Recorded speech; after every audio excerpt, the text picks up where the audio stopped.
What up? Boy, Mr. Locario, the bad boy of the dating game. What's good? So shout out to everybody in the chat. Shout out to everybody on the panel. Make sure you guys go to badboymembership.com. And yeah, that's what it is. And Real Game No Theory. Make sure you guys go there and check out everything. All right. So that's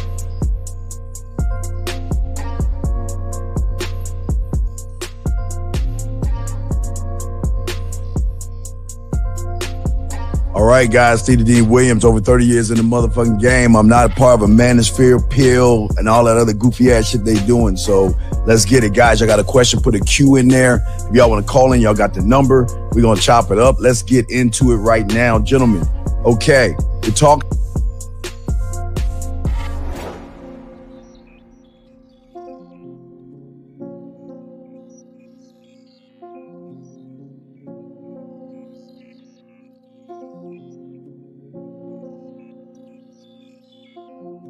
Look, real quick. So, holla at your boy KZaggin20 on the YouTube front. Also on the gram at KZaggin20. Also, every Saturday at noon, the Manhood is a skill set show. Come fuck with your.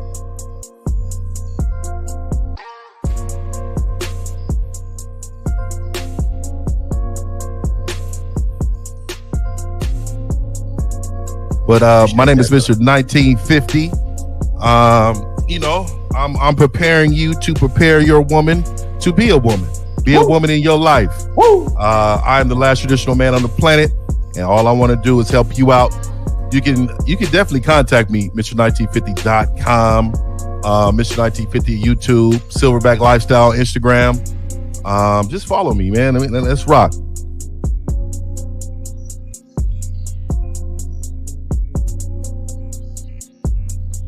Yo, what's going on? It's your boy Miles Cunningham. Shout out to the Bad Boy membership. Shout out to the Game Kings documentary. Respect to everybody on the panel. I really appreciate you guys being here. Appreciate being here with you guys. Let's spit this game because we know these guys need it.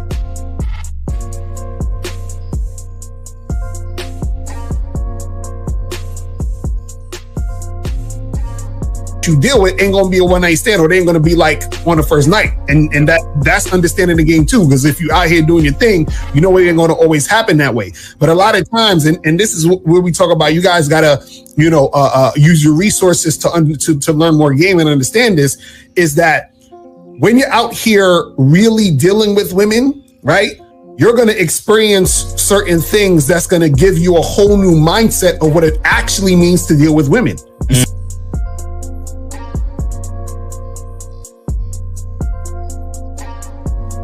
You bitch!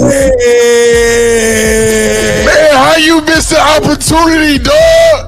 Yo, didn't she say she wanted him to tell us? She ready. She ready. Oh my God, which means he sounded like she wanted him to. She wanted him to say some nasty shit.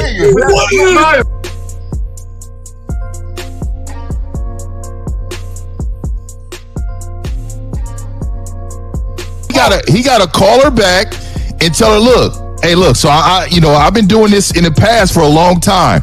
When you come over here, I need you to come over here and I need you to wear this. And you tell her what you want her to wear. Yep. And let her know when you get here, and ain't gonna be no talking. We're not talking. All we doing is enjoying each other.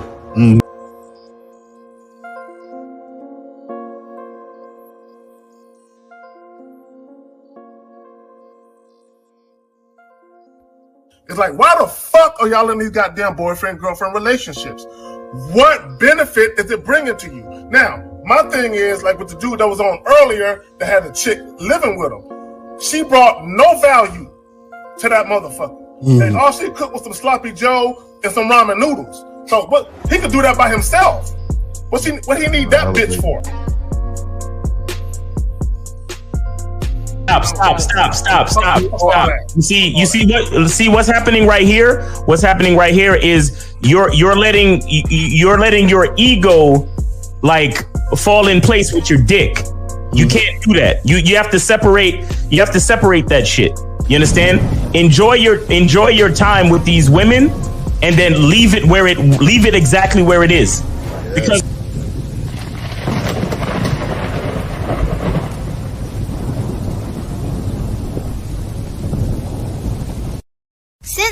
all of the PUA community back in 2007, most PUAs ran underground because they had nothing to offer.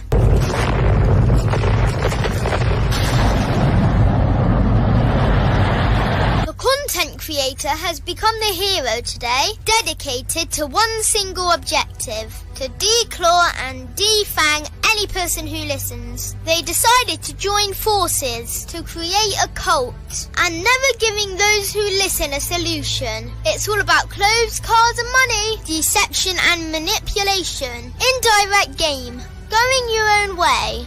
They talk pills and plates. They complain, they blame. Fake it till you make it.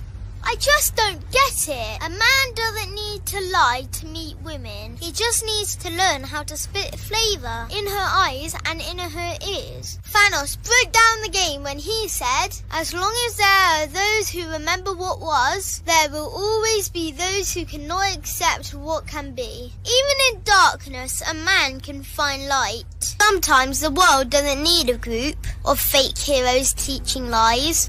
Sometimes the world needs a group of anti-heroes to bring balance, order, and truth to the game. It's time to summon the authentic players of the game.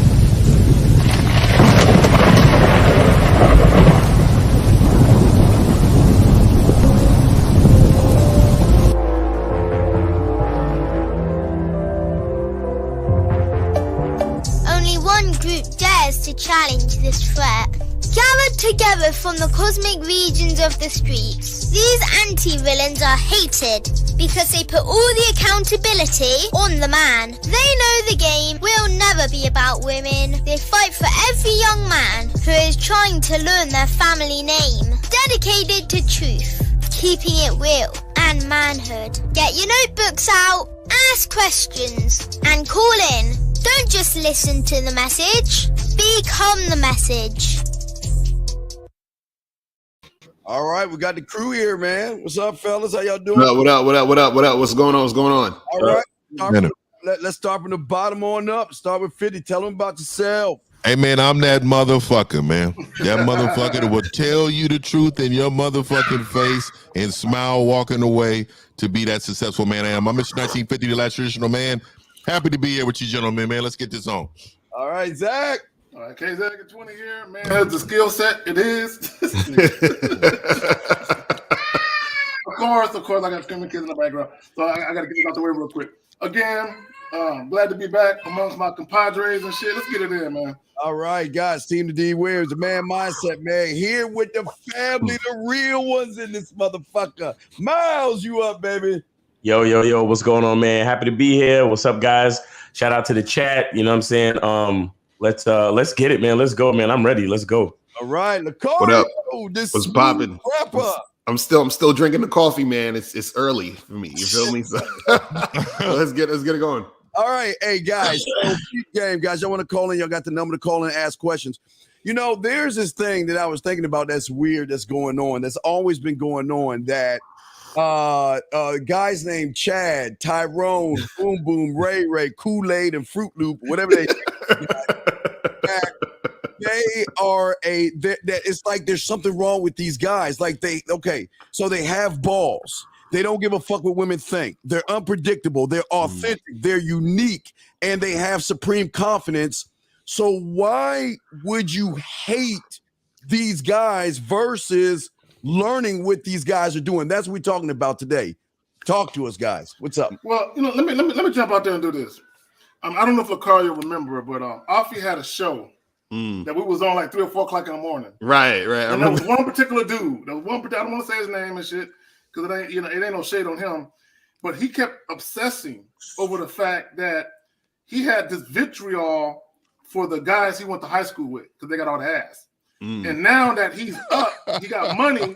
This is how he felt. Now that he got money. Motherfucker said that? Bro, yeah, right. Bro. So now that he had money, he was looking back in time like, where they at now? Yeah, back in high school, they got all the ass, but they broke now. Now look at me. You know what I'm saying? And it's like, and I think, Lacar, you did a joint where you talk about Revenge of the Nerds. Right. You know what I'm saying? And a lot of these guys, that's what it is. What it was when they was in high school, they was the dude that got the wedgies and got hung on the locker in the gym room and shit. You know what I'm saying? And they ain't getting no ass. And now that they got some money, they feel like, okay, now I can compete. You know what I'm saying, with the guys that can get it naturally. Now I can compete with the money. But what it is really hate. Like if you think about it like this, even the concept of motherfuckers talking about Chad and Tyrone, that's hate right there. Because they say, yeah, the guy that look a certain way, that got all the women, and I couldn't get the women because of these niggas. You know what I'm saying? And that's why, like, even with some of the videos I make talking about when the side dude has more influence over your girl than you, I got vitriol because of that. Because with a lot of guys, they were living, you know what I'm saying, a traumatic event where they got cheated on, you know what I'm saying, by a dude who was a quote unquote Chad or Tyrone. And it's just this hate because they feel like not only can I not get a woman because I'm so lame, but I can't keep a woman because I'm so lame. But y'all got it. Right. That's some real shit. And you know what it also is too, is because these guys, because they had no game, they went out with these girls, or they was hanging around these girls who said, hey, I want a nice guy that's gonna, respect me and listen to what I say. So then these idiots, what they did was they would go on the phone with these girls for hours talking about nothing. They take these girls out on 3 or 4 dates.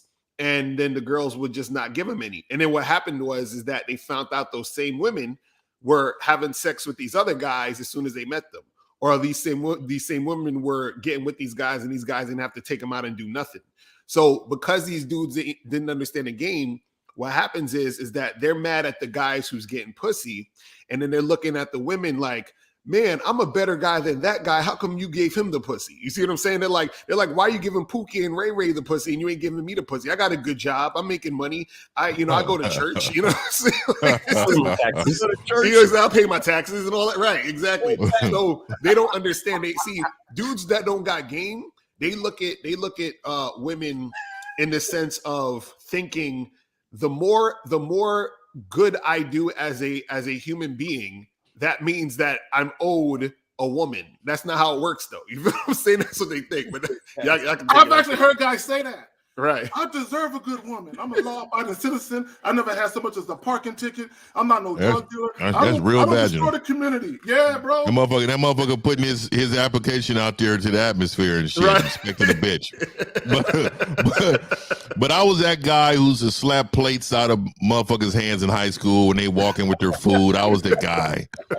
Fuck you. I had a tough life. Fuck your plate. But anyway, I feel like in a way too, what they're saying is, because I be seeing like memes, like, the memes with people on the bed, the two people talking on the bed, having a motherfucker posted, a woman said, so what do you do for a living? The dude said, I'm a bum. And then on the bottom of the picture, they're both fucking, right? Right. So for them, what they're saying is that what I have as a man, this money, you're proving our point. This money status and all the stuff y'all been talking about doesn't fucking matter to the woman. And you're proving it in these memes, but you still see these memes as trying to portray the woman as a woman with no fucking standards. Like they can't be sexually attracted to this man. This man can't be giving her no game that she feels a love. So what they're saying is women only talk to men in this particular range. They may fuck these other men, but they only really want these bottom feeder type of men. So why even bother with them? That's what the fuck they try to say, which is a form of hating. Yeah, I want to add to the discussion and say that so there's a certain level of resentment that comes with living your life in fear, right? And that resentment, that resentment gets internalized, and the fear comes from not being able to identify yourself, because that's the I guess the paradox of identity, right? Where you have to grow into the person that you become, and then you recognize yourself as as an identity. So you say, oh shit, that's me. Right? But what happens is in those developmental years, you have some guys who they get lucky, because I know some dudes, niggas was just pretty. They pretty Ricky, what they call them. And bitches would just beat this nigga into submission for a relationship. I've seen it with my own two eyes. You understand? They would beat this nigga into submission, and he would just be the nigga that every time you saw him, he always had a girlfriend, but he was never happy because he was just that nigga that bitches just ran up on and was like, we go together now. And he was like, all right. Right. But then you have the other guys who maybe they fell into the football team. So that helped them to establish a part of their identity, right? Which enabled girls to get at these guys because, hey, well, you're a part of something bigger than yourself, and that speaks to your identity. So you know a little bit about who you are. So a woman can see herself being with somebody like that, right? So that creates the jocks. You understand? Mm-hmm. And then there's a kid that is always getting into trouble. Now that's another example of an institution, right? The institution of the bad boy, the institution of detention, the institution of the rebel without a cause, right? Mm-hmm. So all the girls are like, well, that's what he's about. So I could see myself being with him because see, and understand what the theme is. The theme is each man realizing a part of his identity. That's what allows the bitch to choose. Right. You get it? Because he's a jock. Okay, so he's always working out. He's always at the games and whatever. All right, I can fuck with that. Oh, this nigga's always in detention. He's always getting into trouble. He's always making the teachers angry and shit, and he's always suspended. All right, I could get with that. This nigga, he's doing this, he's doing that. All right, I could get with that. But here's what happened to these average manosphere niggas. They were so afraid to actually pick a lane. That they fucking sat there in the middle and was like, oh, look at Chad and look at Ray Ray and look at the jock and look at the bad boy. They're always getting all the girls. And what about me? I'm just an average student, and I do good in my classes, and I make my teachers happy, and I bring home good grades, and I have perfect attendance. What about my perfect attendance? How come none of these bitches don't want to fuck me? I come to school every fucking day. Right. And I try my best to dress like everybody else. And I try my best to talk like everybody else. And I do everything to look and be like everybody else. Why won't they want to fuck me? But that's what it is. Right. You're every other because let me tell you something. Believe it or not, all them other niggas, they were just trying shit based on what they liked. Like one nigga was like, "Yo, I like sports. Fuck it, I'm gonna get on one of these sports teams." Even some of the niggas on the chess team probably got more pussy than these average niggas. Well, you know what? And that's true because they knew who they were. Hey, that's what I'm saying. Because you, and that's the point of school and clubs and different organizations within school. You get a chance to pick and choose to try shit and see how it vibes with your personality and say, all right, well, that's not for me. I'm gonna go try this, and so on and so forth. But most dudes, right? The average motherfucker, he's sitting there in the middle, too afraid to actually pick a lane. Right. So the bitches is overlooking you.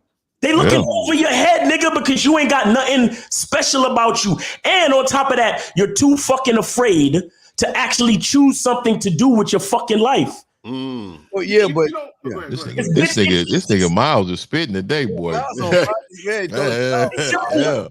simple, bitch. It's just bitch nigga mentality where it's like, bro, you gotta pick something, and even if you don't pick what's going on in school, you still gotta be brave enough, have that courage to pick a lane for your own identity, even if it's not associated with an institution that's a part of the school.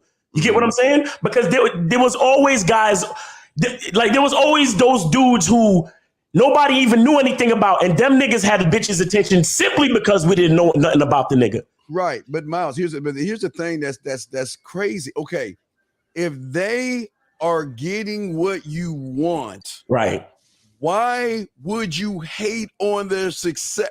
Why won't you join the club and find out what it is they're doing to get the women versus trying to be, like you're saying, the good guy? Or like the card said, I pay my taxes. I'm a good guy. I'm gonna tell you, Steve, because even a weak, scared, bitch ass nigga gets horny.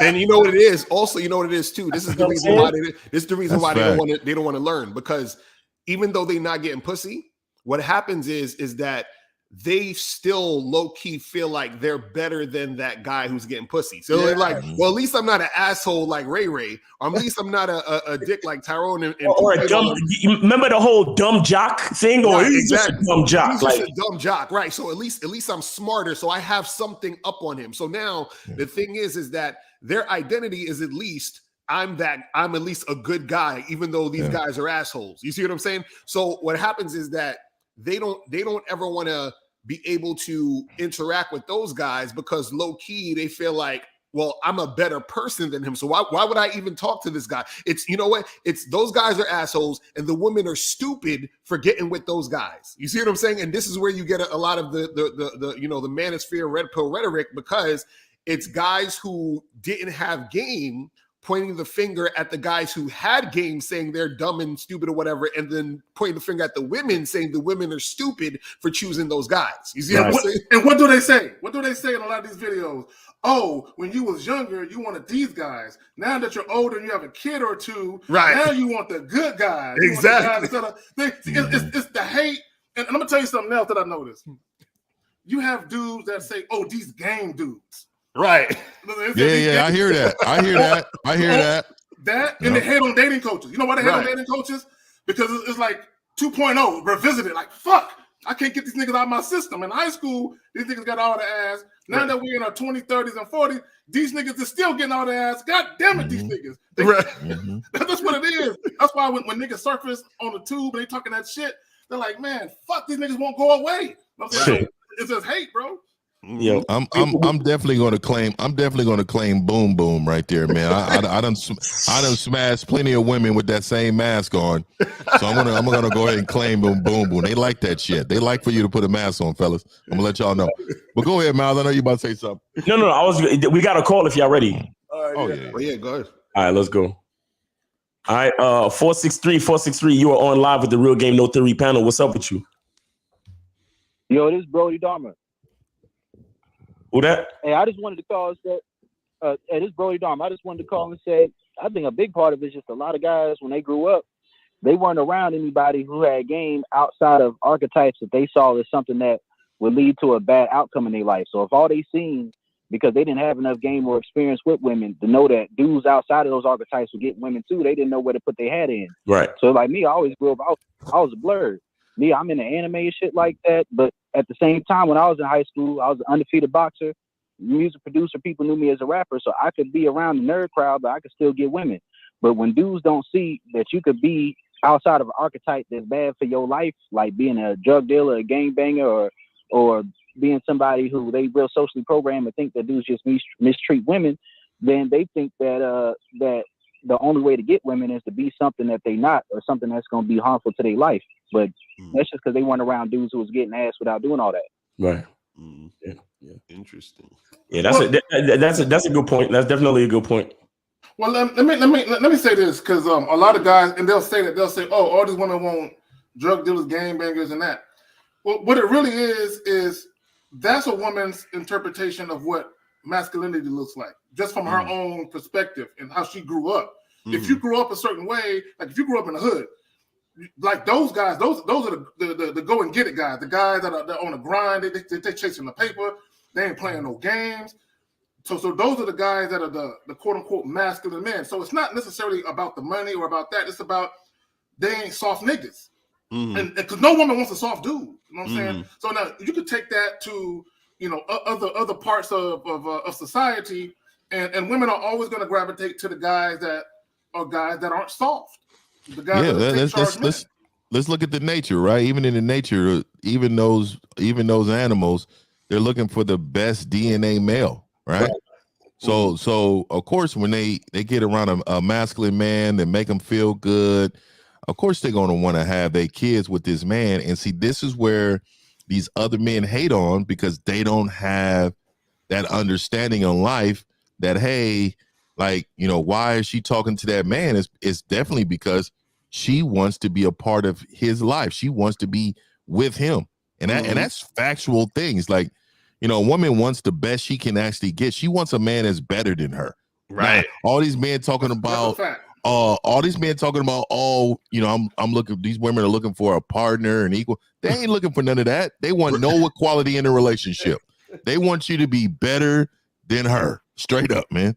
Right. Also, you know what it is too, is that, see, the reason why, you hear them say, oh, well, they want all the drug dealers and this and this and that. See, the dude that's the drug dealer or the criminal is not just because of that. It's what it represents.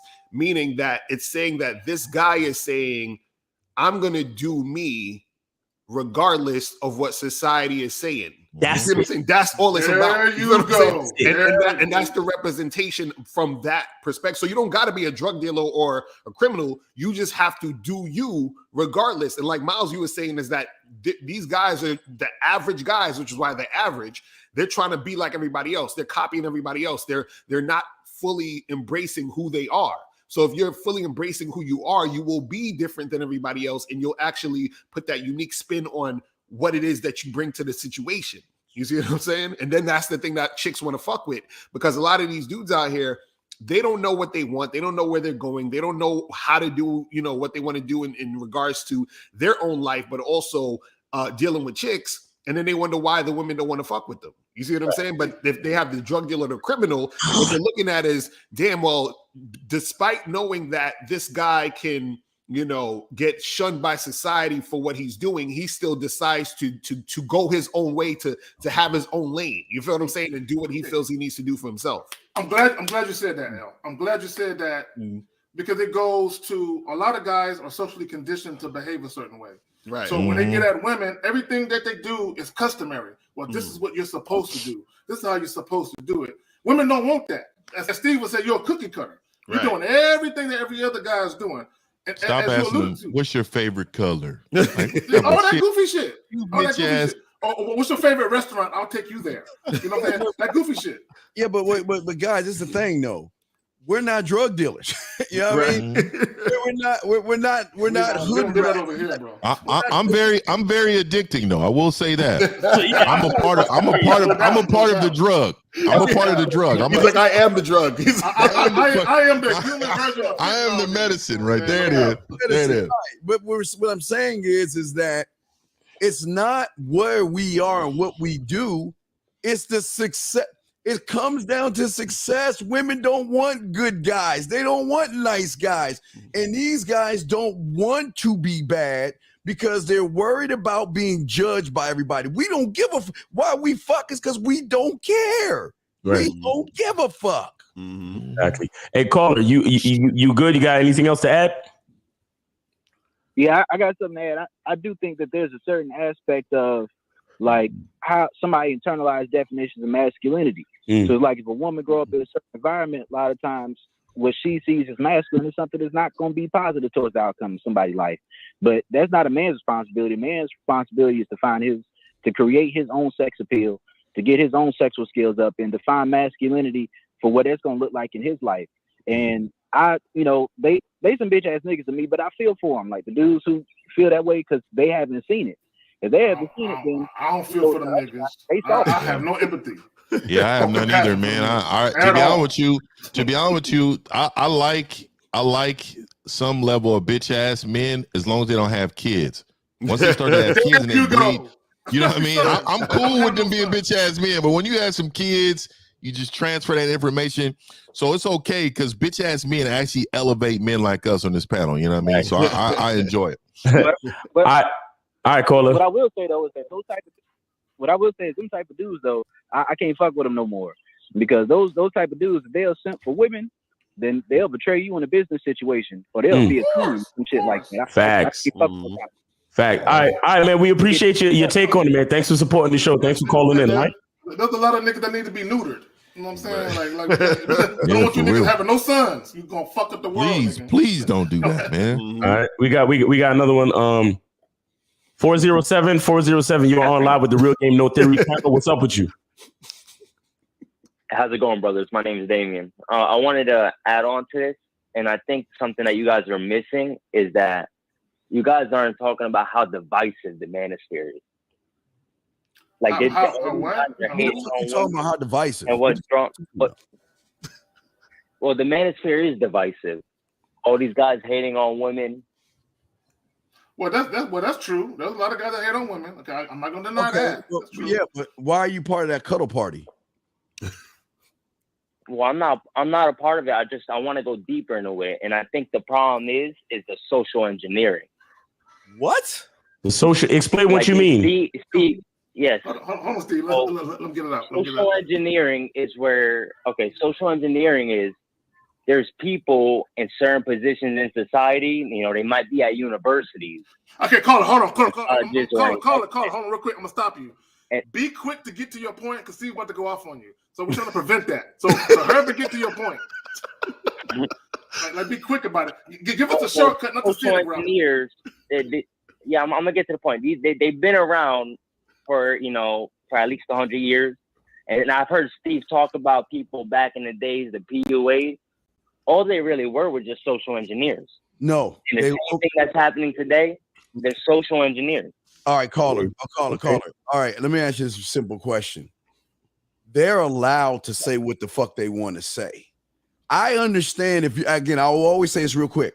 If you're in kindergarten, first or second grade, you get a pass to be disillusioned, naive, and fucking gullible. These guys are allowed to say what the fuck they want to say. It's not them. It's you not you, but those people that follow them.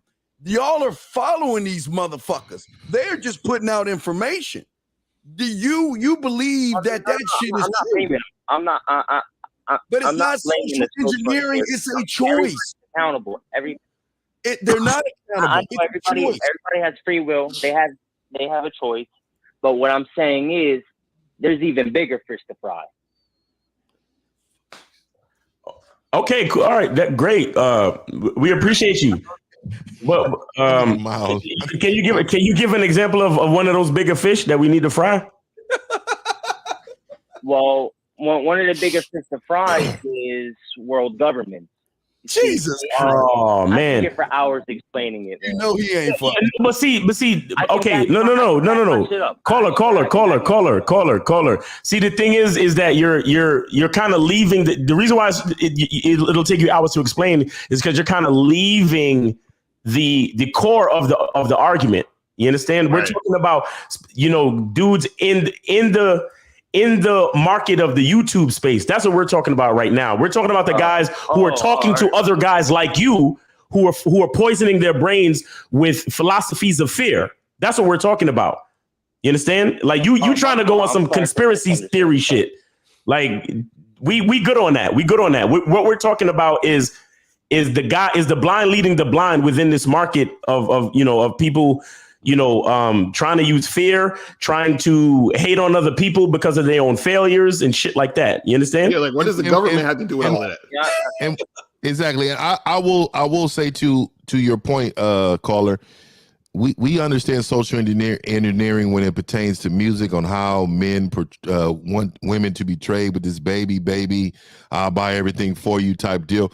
But that's still a decision of a bitch ass man in that situation that's making that music, right?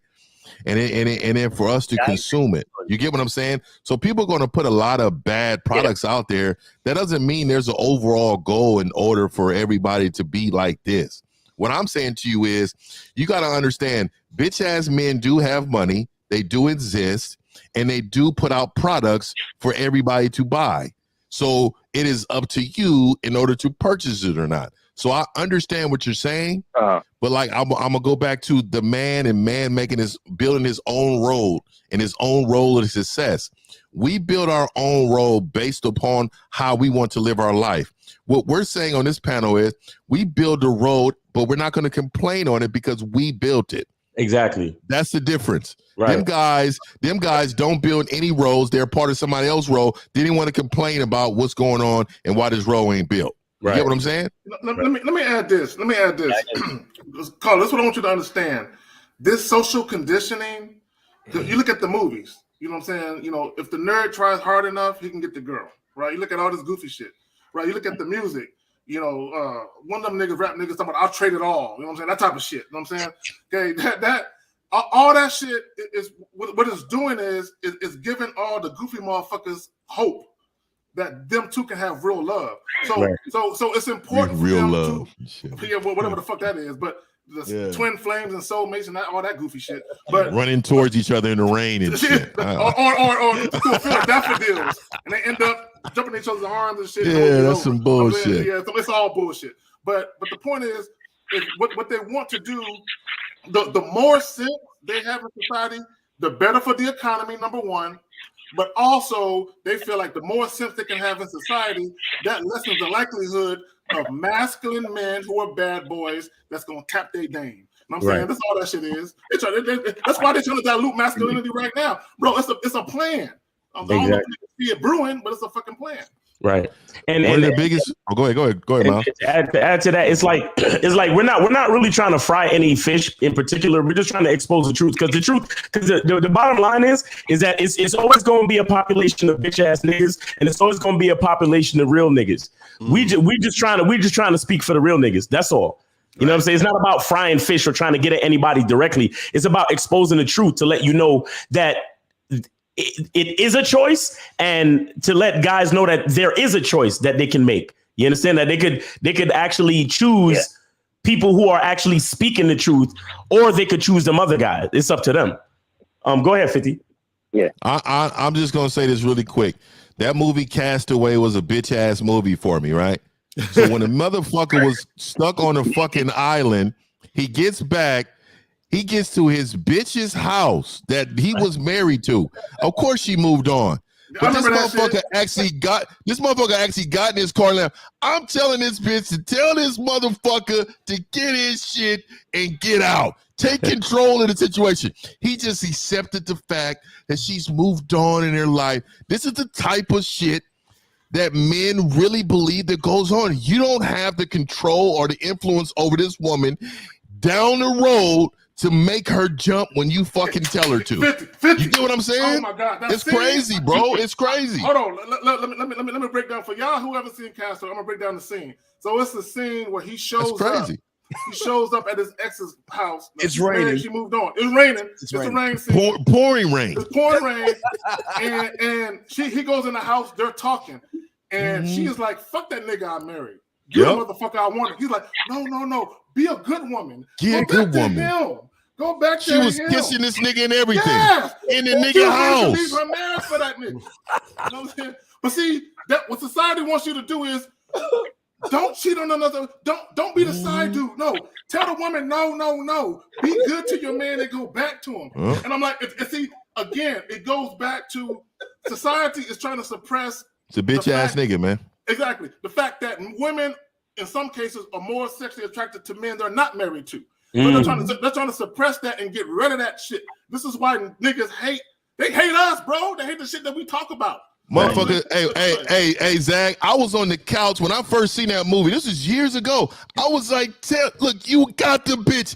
Tell that motherfucker to get out. Right. And he didn't do it. And I was like, this is simp shit. The motherfucker, the women was like, that's just so much love in the air. Bro, this is bullshit. So I get it. I get it, bro. I'd be like, go pack your bags and all the pictures that you and that nigga in it. Like all the shit off the walls on your way up the house and shit.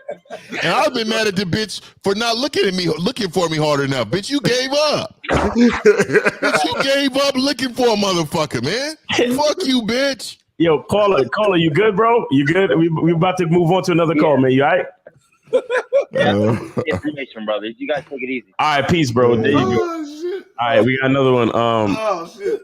Let's see. 915, you are on live with the Real Game No Theory panel. What's up? Hey, what's going on, y'all? Happy Sunday, man, and I'm glad you guys created this little mastermind meeting for us. Yep. I appreciate y'all's time. I just wanted to reflect on something real quick, man. Something you guys hit a little memory of mine. When I was growing up, man, like I used to get kicked out of school a lot, like for fighting and stuff like that. But every high school that I went to, like I was part of like the chess club on one, choir and another, football team, like basketball team, right? But every school that I went to, I picked something up, but I got kicked out of it for fighting. You know what I'm saying? Yeah. And then when I finally went to the alternative school, I was like a mix. It was like a cocktail of all these different personalities that I had, man. And that shit opened up a lot of pathways on hollering at different types of women. You know what I mean? But I didn't know how to use it yet. And then I don't know if y'all remember that one movie, American Pie. Yeah. Like like I had an epiphany. I had an epiphany when I saw that shit, because there's this scene where this dude expects his girl, like after they went, I think it was like they went out for the summer or something, and she went out to college, and then she comes back, and then this dude's like trying to get back with her and shit. But then she's got this fucking like Frenchy dude. I don't know where the fuck he's from, but he's like looking slick, looking nice, and all this shit. And I had that epiphany. I'm like, man, these women don't give a fuck. Like, good caller. Like they don't care. You know what I'm saying? Like, they don't, wait. What's your point? I'm trying to understand your point. What's your point, bro? What's your point? We went left. Basically, my point is like, when you learn all these different personalities, man, you can hone in on any type of woman that you want, and you don't got to worry about love or any type of emotion or anything of that sort. Because when I saw that movie, I saw I view women as having one personality. Either you in or you out. Yeah, that's fucking it. I'm just saying, I can use that any way I want to talk to any girl without even caring about whether I'm gonna be with her or not. You know what I'm saying? Like I have multiple avenues that I can go to. All right, man. Any girl. Because I'm confused about what you're talking about. Me too, man. I think I'm trying to understand him. I think what he's saying is because he was so many different people in high school, he was able to relate to different women, right? All that type of shit, and that's all well and good. But the problem with that is, and what I know about a lot of middle schoolers and high schoolers, a lot of them trying to find themselves the whole time. You know what I'm saying? They don't know who the fuck they are, and a lot of them don't even know who the fuck they are until they graduate. But which is why they have inconsistencies when it comes to dealing with the opposite sex, because they haven't figured out who the fuck they are and what they're about.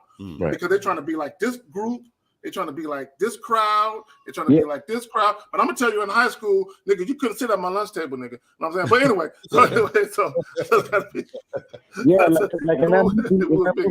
some personalities. You know what I'm saying? Yeah. Like they had the wait. So caller, let me ask you a question. Let me ask you a question. What responsibility do women have in this topic? Like, what is actually a woman's fault in this situation? Honestly, I don't think any of them have, like, they're trying to find themselves too. So they're not obligated to your feelings, if that makes any sense. Like that one girl, she moved on and she went to college and she found some dude and then she came back. She's not obligated to go to that dude that was expecting her to fall in love with him again or some shit like that, like in the movie. You know what I mean? Like they're trying to find their own thing too, and I'm trying to find my own thing too. How am I going to obligate her to feel sorry for my feelings because I still have feelings for her? Nah, fuck that. She moved on. Feelings. Right. I got to move on. Well, I'm sorry. See, look. The thing, caller, is that you see that. I'm glad you figured it out by watching that movie, but that's something your ass should have figured out already. Ain't nobody responsible for your feelings. Period. Nobody. No woman. No man. No family member. Nobody. Thank you. Ain't nobody ever been responsible for your fucking feelings. So. You have to watch Apple. What was it? American Pie to figure that shit out. But I think I'm gonna Apple Pie and shit. Apple Pie. I mean, I was like 12. You know what I mean? Right. But that's cool though. You got anything? You got any other questions or anything else to add? No, man. Just thank you for everybody's time. Mad props to Lucario. I've been jamming out to that the plan, bro. Oh, appreciate it, bro. Yeah, I appreciate it, man. I be spitting that shit. You feel me? Yeah, with the new music releases. That's what I'm talking about. You feel me? All right, 773. You're on live with the Real Game No Theory panel. What's up with you? 773. Man, y'all niggas, bro. Look, before y'all call up, could y'all have y'all little thoughts in order and shit? Yo, what's up? 773, what's up? Hey, how's it going, guys? I was just about to hang up on you, man. What's up with you, man? Get to it. Yes, sir. So what would you say to guys who are just naturally just cool, laid back guys? Like they're not trying to, like be like how I put it, like mean or anything like that. They're just kind of cool, What's that got to do with? What's this cool and laid back have to do with anything? Yeah, Wait, caller. Again, what the fuck is he talking about? who are you asking the question for you, or are you asking the question for the cool laid back guys out there? That's what I'm saying. Well, I mean, obviously for me and for the guys out there, like. So what fuck do you give about all the guys out there? You try to fuck them niggas? Yeah, because it seems like you're trying to find out how cool laid back man's personality would fit in your life. Because I don't give a fuck about somebody being cool to lay back. I don't even know who those guys are. Cool to lay back. Who is that? Caller. I'm gonna give you a second. We're gonna rewind, and then you can ask your question again. Go ahead. Formulate your shit and think about your shit before. Think about it, bro. All right. What advice would you give to me, a guy that's laid back, that's not, that's not a mean guy, that's kind of like a more on a nice end of the spectrum? Like, what advice would you give to him? Okay. Well, first of all, you're not a nice guy. Balls. First of all, you're not a nice guy. First of all, have some balls. Listen, have some balls and speak for yourself. None of y'all niggas is nice guys. None of y'all. You understand what I'm saying? All y'all niggas is not one of y'all. Let me ask the caller a question. Okay, what makes you a nice guy? Well, I mean, I put other people first. I do my best to like. Oh man, you sold out. You sold your soul. Wait. He does best to do what? Why? Well, say it again. I'm sorry. Why do you put other people first? Why? Jesus Christ. Because that's just how I was brought up, and so I feel like it makes me happy. So whoever brought you up that way failed you. They failed you. Wait, go home and slap the person that brought you up. Wait. Hold on. I want to hear it. It makes you happy. Okay, give us an example of putting someone first that makes you happy. For example, like my buddies, right? Let's say like they on hard times and they struggling, and I have the resources. I'll lend them a couple dollars. No. Give an example that got to do with a bitch. Give an example that got to do with a bitch. Stop. Don't do that. Don't do that. Yeah, I got you. Like for example, like with my girlfriend, like if she's having a rough day, a hard day, like, and I had a worse day, I couldn't like just I'm gonna listen to her and see like what's going on with her, and maybe I can help her. Wait. You got a girlfriend? How long you been with this chick? For about 3 years. Oh, how's the relationship going? It was good. It's good. So what the fuck are you calling us for? Because when I hear like y'all talking about this, is like I respect y'all as men. You know what I'm saying? And so I try to learn a little bit from everybody as far as that benefits me. So I have noticed from time to time that people will try to take advantage of me. You know what I'm saying? And so I stop it in the tracks. Caller. Is your woman taking advantage of you right now? Do you feel underappreciated? Is that what's going on with you? No. So what's the issue then? Because what's going wrong, or what could be better in your relationship? Because there got to be something as to why you've been calling in, asking the question you're calling, and talking about what advice do you have for guys that are cool and nice guys? Like what's happening in your situation?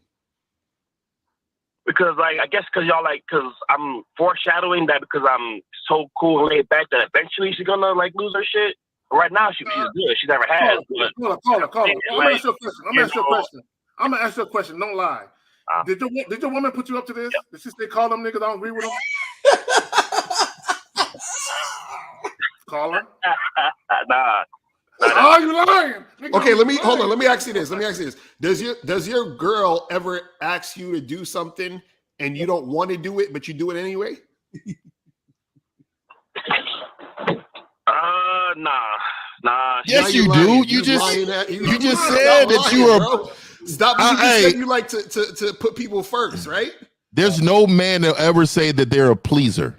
We don't please others. And so she actually cares. Wait, I'm sorry. It was too much going on. Say it again.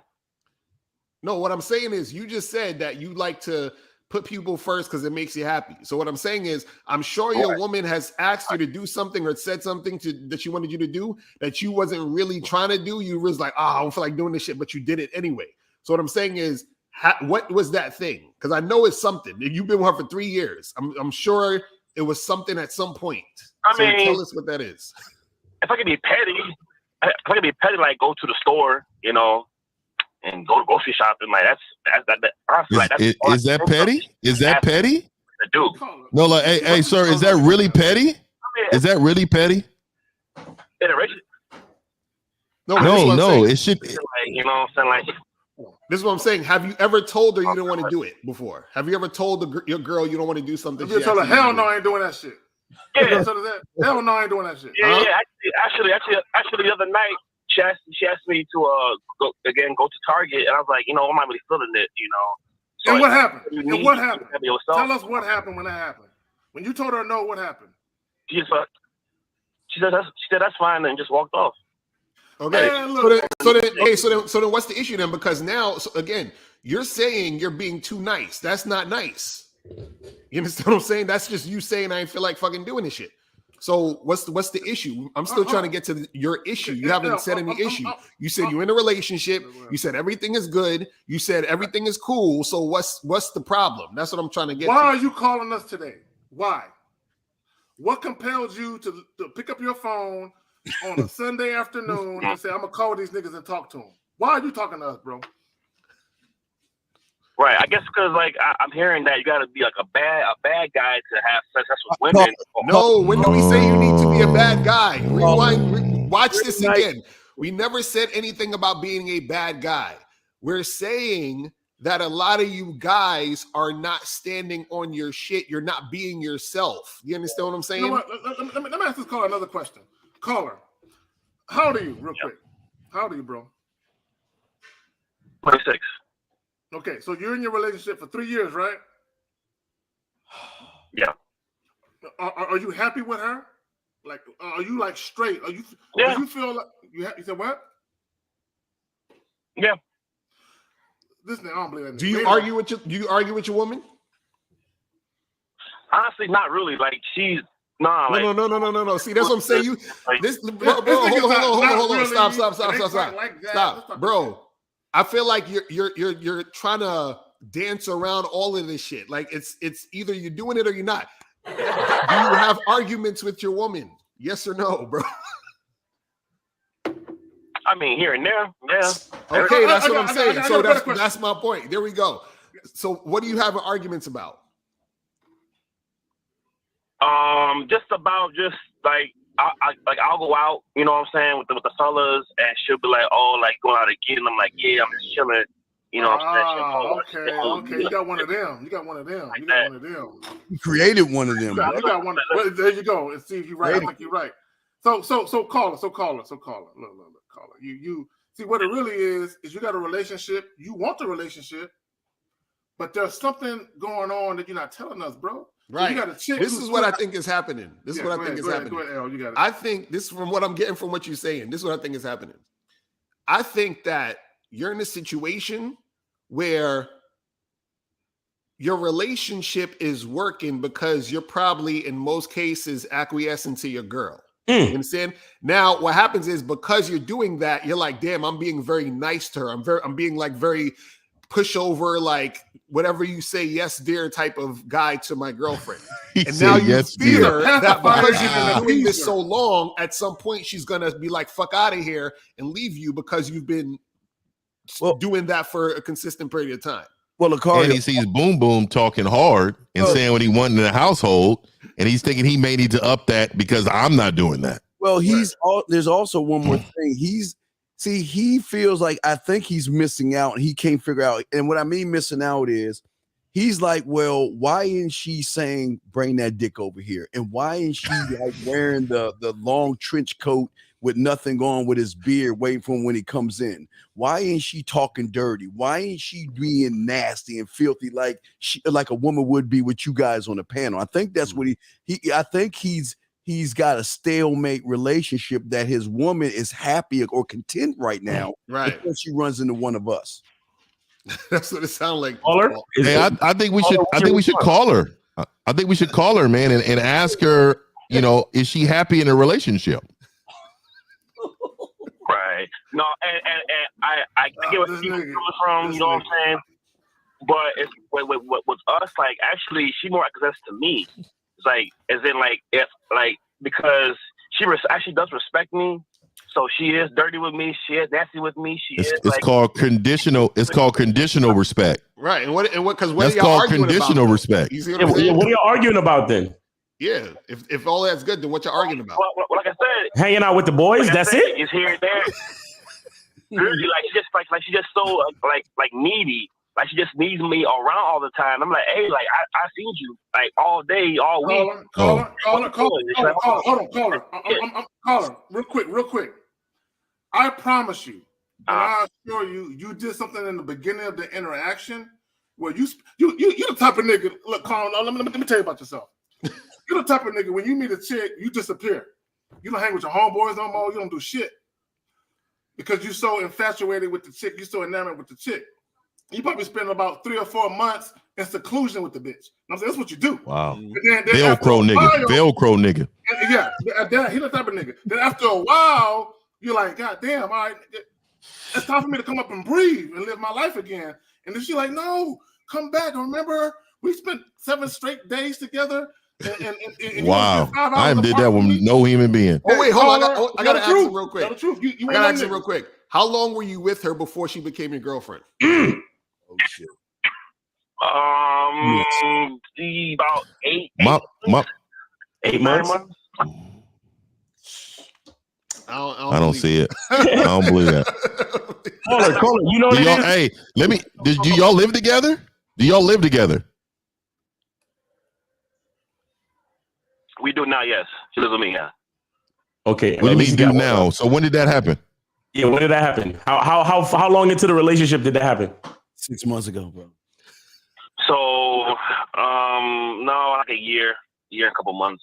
Call her. Hold on. Wait, hold on. She became your girl after 8 months. 8 months. And then she moved in a year ago. Like 4 months after that. That's it. Wait, what was she before she was your girl? Some may add. I didn't. No, it ain't adding up, Steve. I agree with you. This shit is gay, bro. You've been with her for 8 months, but she moved in a year ago. So we're missing something? No. Hold on. They've been together 3 years. They were together for 8 months before she became his girl, and then she moved in with him about a year and change after that. For a year? What was he then for a year? What were you for a year? Her friend? Wait, for the 8 months before we started like actually being boyfriend and girlfriend, we were just fucking around. Okay, cool. So now after those 8 months, she moved in how much later? A year later or 4 months later? About a year later, yeah. Okay. Now, this is the thing I want to get, because the whole call you're just trying to figure out, or you have a fear that she's going to leave you because you're too nice. Is that what you're saying? Well, not a fear, but just like, I don't want to I do strive to be as masculine as possible. Bro, just say yes or no. Lucario is right. He don't want. Lucario's right. There's no such thing as being as masculine as possible, bro. Right. Either you're a masculine man or you're not, bro. Right. Either you that dude or you not. That's what I mean. I'm sorry. Go ahead. Okay, let me ask you this question. Y'all been together for 3 years. How many times have y'all had arguments? Roughly. A handful. Like, I can count on one hand how many times I had arguments. And again, it was about just not spending enough time with her for the most part. Wait. Okay, hold on real quick. He said, okay, so 3 years. You're saying not spending no time. So y'all live together, right? Yeah. So how often do you go out with your boys? How often do you go out with your boys? How often? Like on a weekly basis, every 7 days, how often do you go out with your boys? On a weekend. So Saturday evening or Friday night. So every weekend you go out at least one night? Yeah. And she's tripping on that. I don't know about that, bro. I smell BS. I smell BS. That's what I'm saying. You leaving some things out, bro. So caller. So you say every 7 days you go out at least every Friday or Saturday with your boys. Once, right? Right. And she trip on you? And she does what? And she trip on you for doing that. Say that again.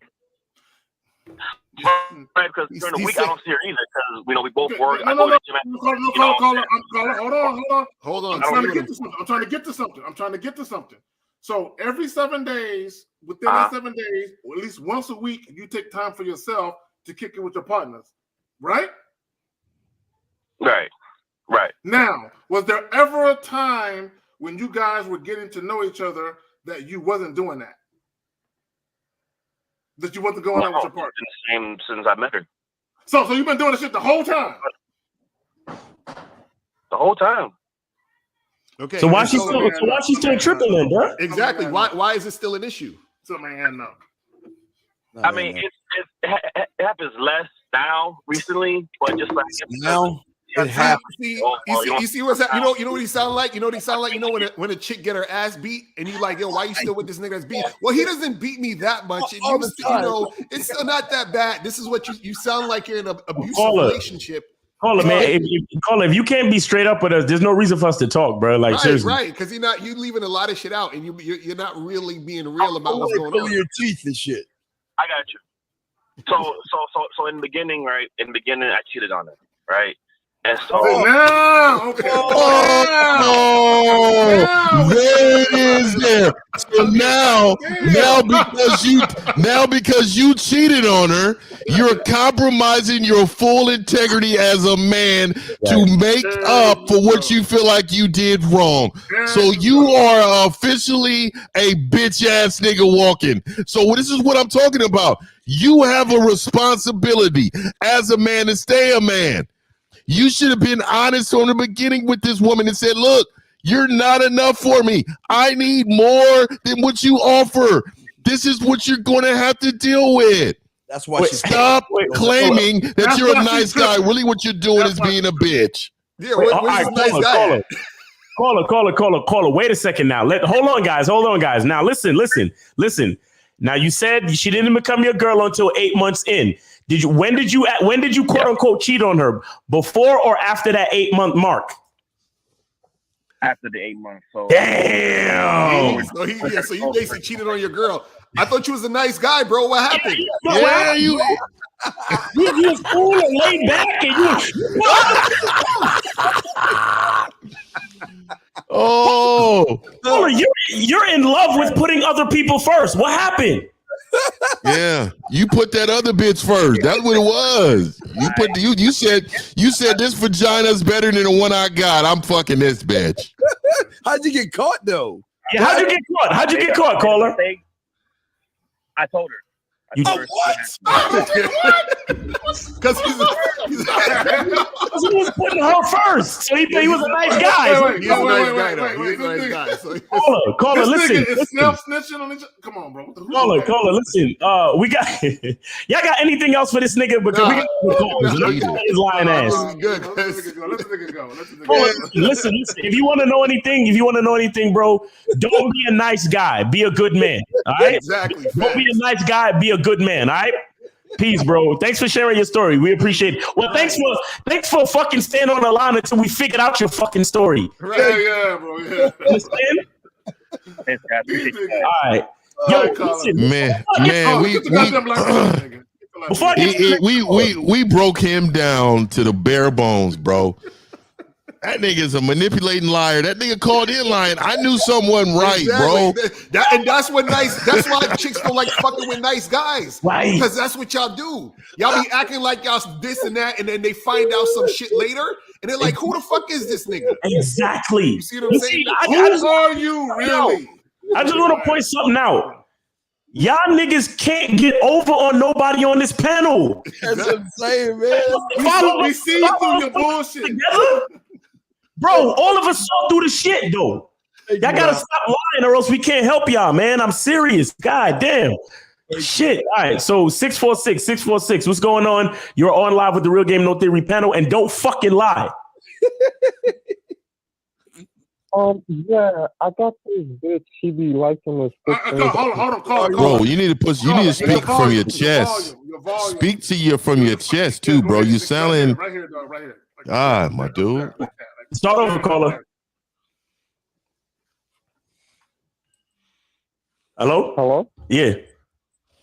Yeah. I got this bitch. She be liking the stick things up. Stop laying down. Sit up in your bed, bro. That ain't nothing. All right, 678. You're on live with the Real Game No Theory panel. 678. What's up with you? 678. What up? Hey, what's up, fellas?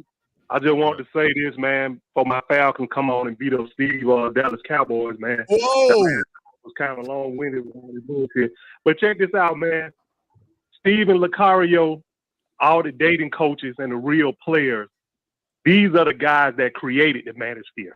You know what I'm saying? Because these are the guys that got game and has always had game. I'm out. Hold on. He said we created the manosphere. Yeah, I don't want no parts of the manosphere. No, I think if I understood him correctly, what I think he's trying to say is that if there really is a manosphere, meaning that a sphere of men, right, it would actually be us. Right. That's what he's trying to say. But the manosphere is what it is. You know what I'm saying? Because the thing is, honestly, we have to use terms like that so all of these dudes listening to the video know what the fuck we talking about. Exactly. If you Google the manosphere, there's actually a definition. That's crazy. On Google, it's the weirdest shit, and it breaks it down. Talks about masculinity and femininity and go your own way and incel. And I'm like, they got this shit on Google now. Right. So on Wikipedia, it says the manosphere is a collection of websites, blogs, and online forums promoting masculinity, strong opposition to feminism, and misogyny. Incorrect. Communities within the manosphere includes men rights activists, men going their own way, MGTOW pickup artists, and fathers' rights groups. Yeah, you see what I'm saying? That's why it's not a. That's what his name. That's the real fucking shit is. That's what's on Wikipedia right now. Oh my nigga. And somebody probably thoroughly typed that in too. Like really was proud of that.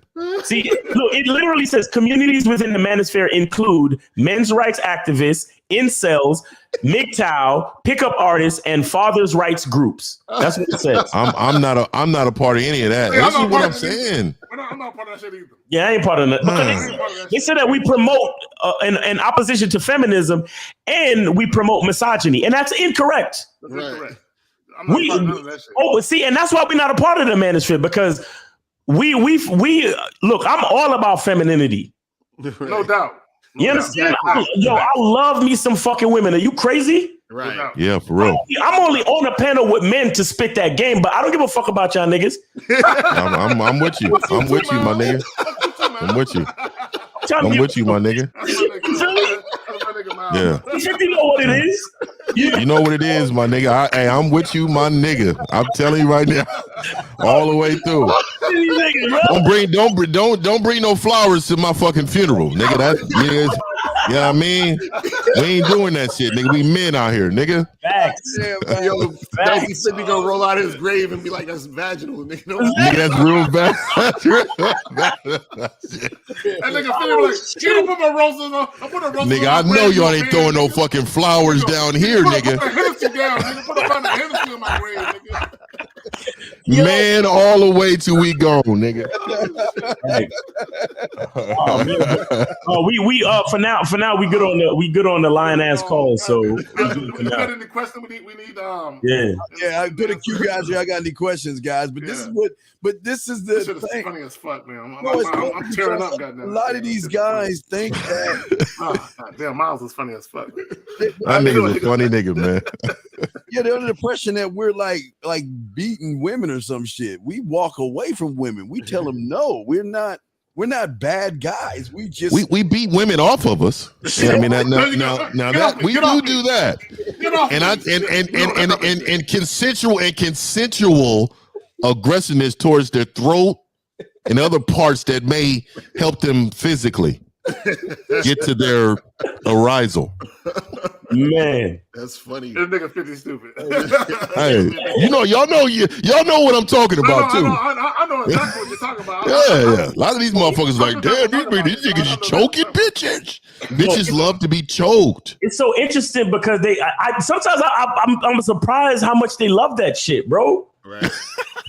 They like to be dominated. That's what it is. And men don't know that. Right. A lot of men don't know that. That's why I did the video. Based on the video that Ellen and Miles did, talking about women like to be talked to in a dominated way. Right. Hey. Women like to hear how you're going to dominate them sexually. Yep. Hey, bro, just when you hear men talking about, hey, man, you know what? Me and her made love last night. Nigga, what? What type of nigga is it? This is what we be talking about. We can't put it past Miles with the rose petals.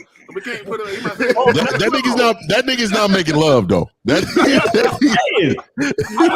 I get the tea lights, I get the rose petals. Ain't nothing wrong with that. He just getting the mood right. What? My nigga's just getting the mood right. Look, you know what I mean?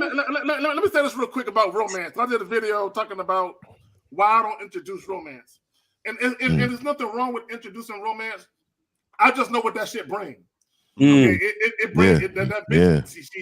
Some bitches don't know how to act right. They don't key your car. They don't key your car or something. There you go. They don't know how to act right. Motherfucking bitches. These motherfucking bitches.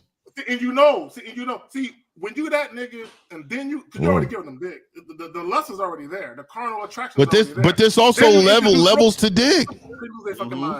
There's levels to dick. You can't give them all the platinum package, dog. You can't. Sometimes you gotta give them the bronze because they can't handle it. Because emotionally, you laughing, but Zach, emotionally they can't handle. They can't handle that upper level echelon shit because then. They get infatuated and then they get territorial. Motherfucker, they try to say shit that they don't mean. Like, bitch, I done told you we just friends and shit. Yep. And now they trying to show up at your job and shit. Get mad at me because I wasn't fucking them enough. Right. You stingy. You fucking bastard. I had bitches curse me out. You stingy bastard, you. And I'm like, I'm gonna give it to you next week. You an asshole. I'm really work towards that comment, nigga. You stingy bastard, nigga. I'm working towards that one, boy. All right, y'all ready? Y'all ready for the call? I'm good. All right, here we go. All right, 646. You're on live with the Real Game No Theory panel. What's up? Yeah, is it okay to give a woman an occasional smack in the face? Bro, you gotta sound like a man. You gotta sound like a man when you call in. He said, "Is it occasional to give a woman an occasional smack in the face?" Call it. Are you serious or are you trolling? I'm about to hang up, man. Come on, man. Hold on, I got a story for you. I got a story for you. I was at a basketball camp one time. Yeah. Okay, with one of my younger kids, right? This was back in the day. And I'm talking to one of the moms, and she was talking to me, and I had an empty water bottle. It was empty, though. And she was talking to me, I'm like, shut up. And I hit her with the water bottle in the face. and she was like, my pussy just got wet. And I'm like, what? I said, what? I said, what?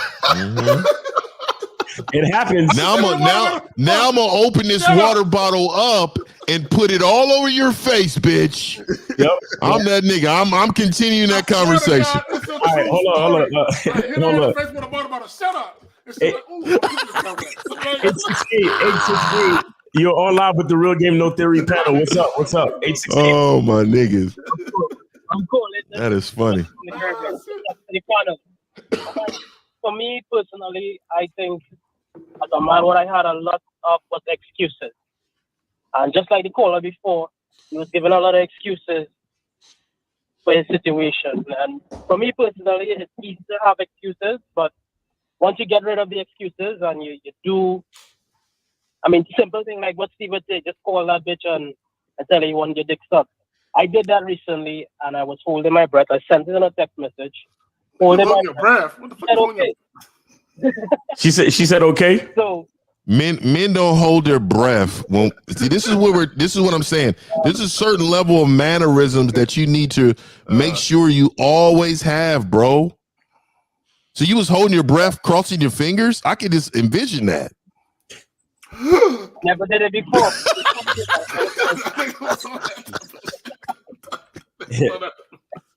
But shout out to you guys. I mean, gentlemen. Oh shit. Get rid of the excuses and you'll have success. Facts. Cool, man. Cool. I appreciate that, man. You have any other questions? Anything else on your mind? Oh, he hung up. He hung up. But yeah, he hung up. He was basically saying, get rid of the excuses and just do your thing, and it should be good. We got another one. 470. You are on live with the Real Game No Theory panel. What's up? What's up, yo? This is Jay from Atlanta. What up, Jay? What up? I just called in to tell y'all the information works. I got out of a dry spell yesterday. Shout out to y'all niggas, bro. All right, cool, bro. Appreciate you, man. That's what's up. Any other questions or anything? Nah, just respect. All right, there you go. Appreciate you, man. Respect, man. Thanks for supporting the show. Thanks for calling in, man. And congratulations for getting out your little dry spell, my nigga. There you go. That's another receipt. You know what I mean? These motherfucking young niggas be asking for receipts. That's another receipt. Right. You know what I mean? Facts. Oh man. But yeah, you guys, if you have any questions, put it in the chat, man. I want to say something too about because I was saying earlier that a lot of the dudes that provide content, they provide a philosophy of fear, and that's another reason why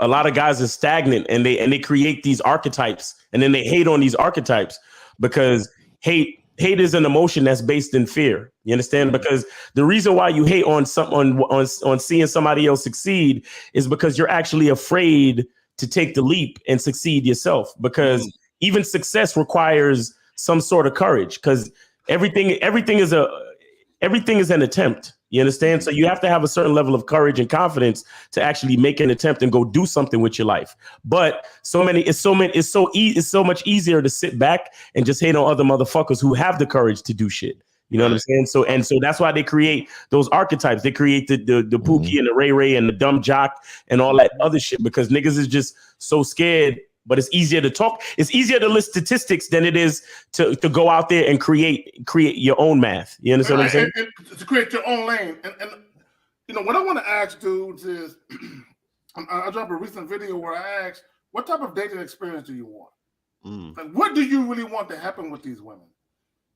And you have a lot of guys, they'll say they'll want this, but their actions aren't conducive to getting what they want. Their actions are really conducive to avoid rejection. How can I skate around what I really want and have the woman still show interest?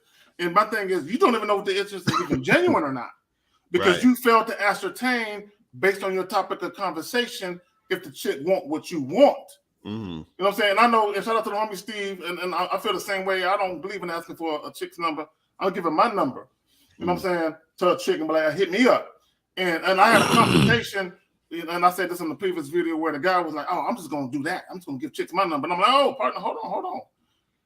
Why would she call you? Why would she call you? If you give her your business card and say, call me, did you provide a situation or did you foster an environment where she's like, I'm gonna call that motherfucker? Did you do that? Did you say what you needed to say in that moment where she felt enough curiosity and intrigue to be like, I'm gonna holler at him? Because you just can't give a chick your car and be like, call me. Now, it's not to say that it won't or can't work, but what I'm saying is, a lot of guys, they're concerned about, let me holler at this chick. Let me get through the initial introduction without getting rejected. And then at some point, let me get the number before I get rejected. And then they feel like, and they're like, like the golden lotto ticket. Like, I got that number. All right, cool. And they feel good about themselves. And I'm like, nigga, that don't mean shit. Chicks get their number to chicks, dudes all day. But my thing is, when you give your number to a female and she feel enticed to call it, she feel a sense of, she feel a sense of, an incentive to be like, I gotta holler at this dude. What did you say or do in that moment where she felt like I gotta call him? Right. So you just can't give your number to a chick and be like, call me. No. You have to create an environment or a situation where she feels like, shit, this motherfucker got me thinking. Right. He got me wondering. Fuck it, I'm gonna call him and see what happens. Right. Let's something for y'all niggas. All right, we got a call, but real quick, shout out to Freelance Rona for the $5 super chat. He says, this is flying over so many heads. I say it all the time, and I'm gonna get to this call right now. This is 929. 929. You're on live with the Real Game No Theory panel. What's up with you? 929. What's up? Hello. Motherfucker, you need to watch this. Darth Vader, what's going on? Right, I mean, that's that motherfucker called earlier with the female voice. Yep. That motherfucker used a tool to call in this time. Nigga, he's trying to get his point across. Hey, you wanna be serious or I'm gonna hang up? Yo. All right, he out of here. All right, cool. Wish I had that. I gotta get out of here, you damn nigga button.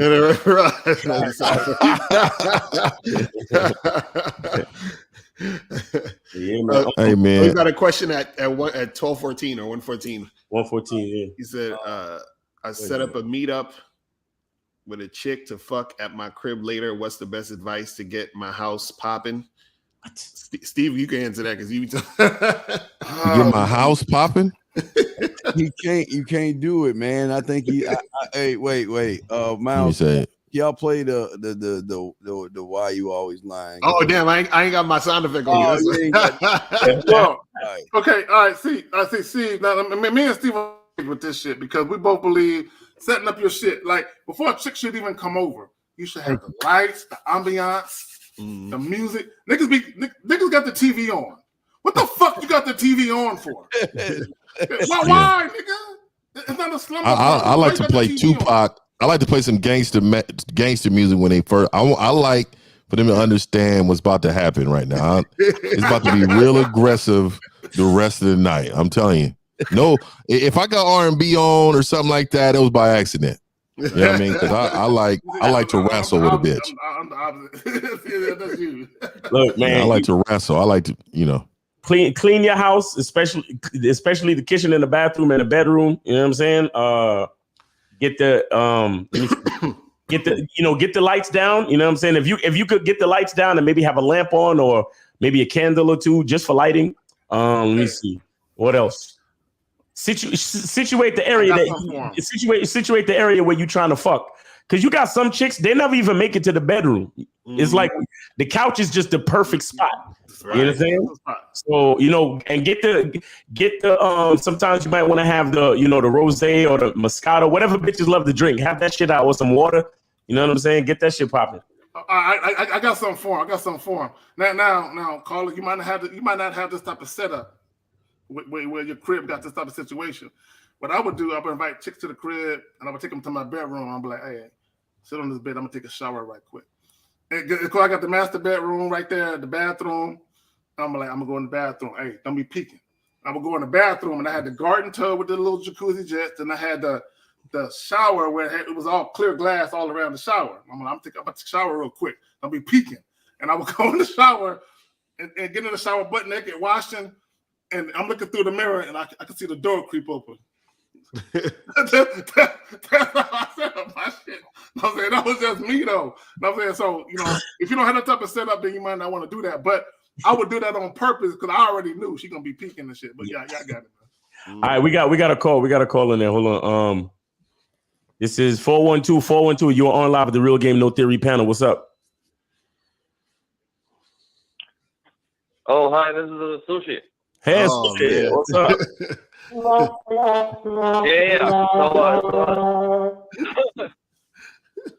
So I heard of the social control thing, right? Social engineering thing, right? So I thought this is a good opportunity for me to speak. So there's a new movie on Netflix, right? And I think they finally did us Asian men correct this time. So it's so there's this motherfucker, say the name of the movie, man. What's the name of the movie, Sushi? What's the name of the movie? Squad Game. Love Hard. Oh, Love Hard. Oh, yeah, you talking about that catfish movie? Okay, yeah. Oh man, yeah, about the dude that acted like he's somebody else to get the girl. Yeah. Shit, yeah. Hey, we talked about this shit yesterday, Miles.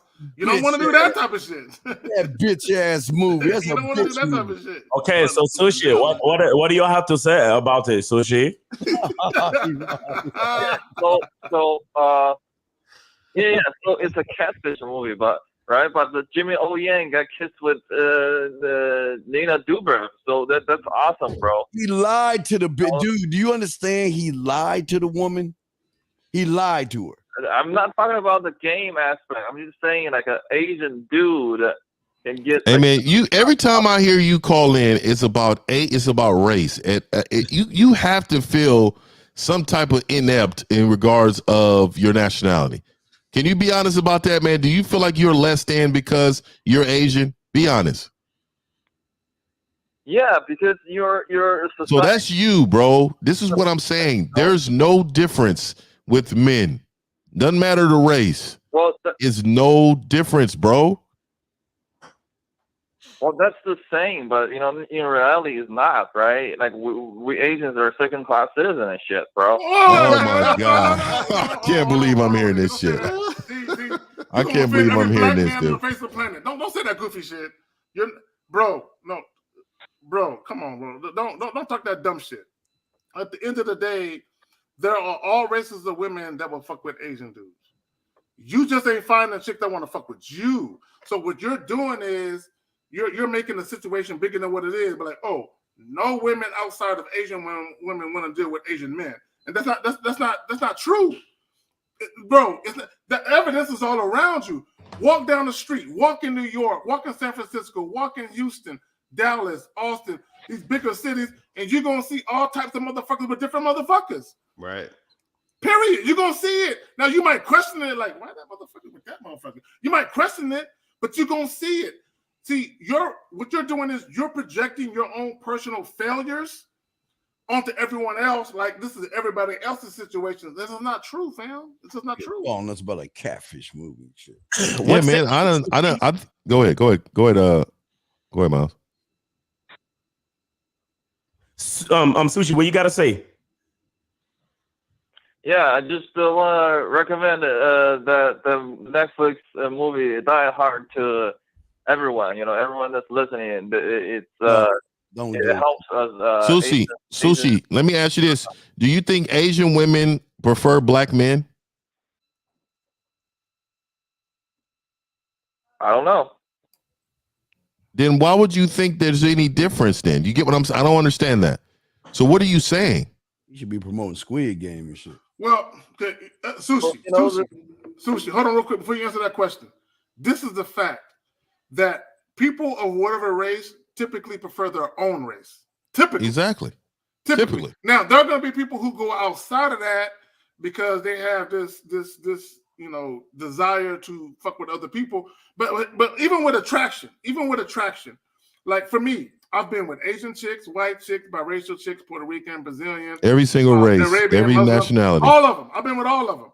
So I had a chick in the motherfucking, what's that shit called where they got their face fully covered? I don't know what the shit is called. Arabian, Middle Eastern. No, but there's a name. The shit. I had a chick. I was living in Oklahoma City at the time. I'm coming out of a convenience store. I'm buying some motherfucking Dutch Masters so I can cut them open and put them anyway. So my point is, I'm coming out the spot, and this chick hop out of her car, and she got the whole shit on, and she stopped me. And she's speaking broken English. Like, I barely understand what she's saying. She was either from Iran or Iraq. And she's getting at me, and she's basically telling me, hey, I want to see you, but I can't tell my father. He will not approve of this. And I'm like, shit, all right, cool. That's cool. We can have some racist sex. There you go. I wear the do-rag with the Tim's on. It's all good. It's all good. You know what I mean? Let's go, man. I'll be with... Go ahead, Sushi. K-Zagan, I think there's you always kind of confuse my point. I'm specifically saying it's hard for Asian dude. It's not hard for. So what if a black man said that? Would you agree with him or not? Or if a black man said, "Man, it's hard out here for us to get women," would you agree with that? No.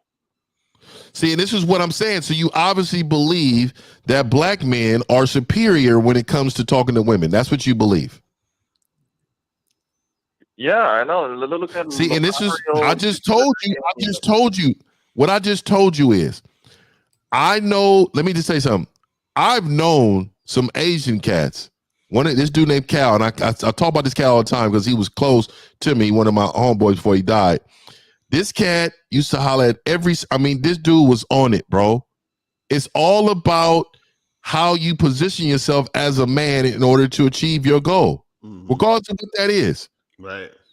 It all this old race stuff, that's social engineering. There I'm you telling you go. right now. There you go. Social conditioning. Yeah, for real. Yeah. You know, social conditioning. That's what I'm trying to call for. You know, try to Netflix Love Hard movie. That's the first time they ever done this Asian man right. You know, sushi. Have you seen Roots, nigga? Sushi. Nigga, you know what we look like. There you go. And Roots. We look horrible in Roots. But Driving Miss Daisy and shit. All that goofy shit. We had horrible movies that picked up that black man ain't shit. Sushi. Yeah, man. I had a partner of mine. He was a Filipino guy.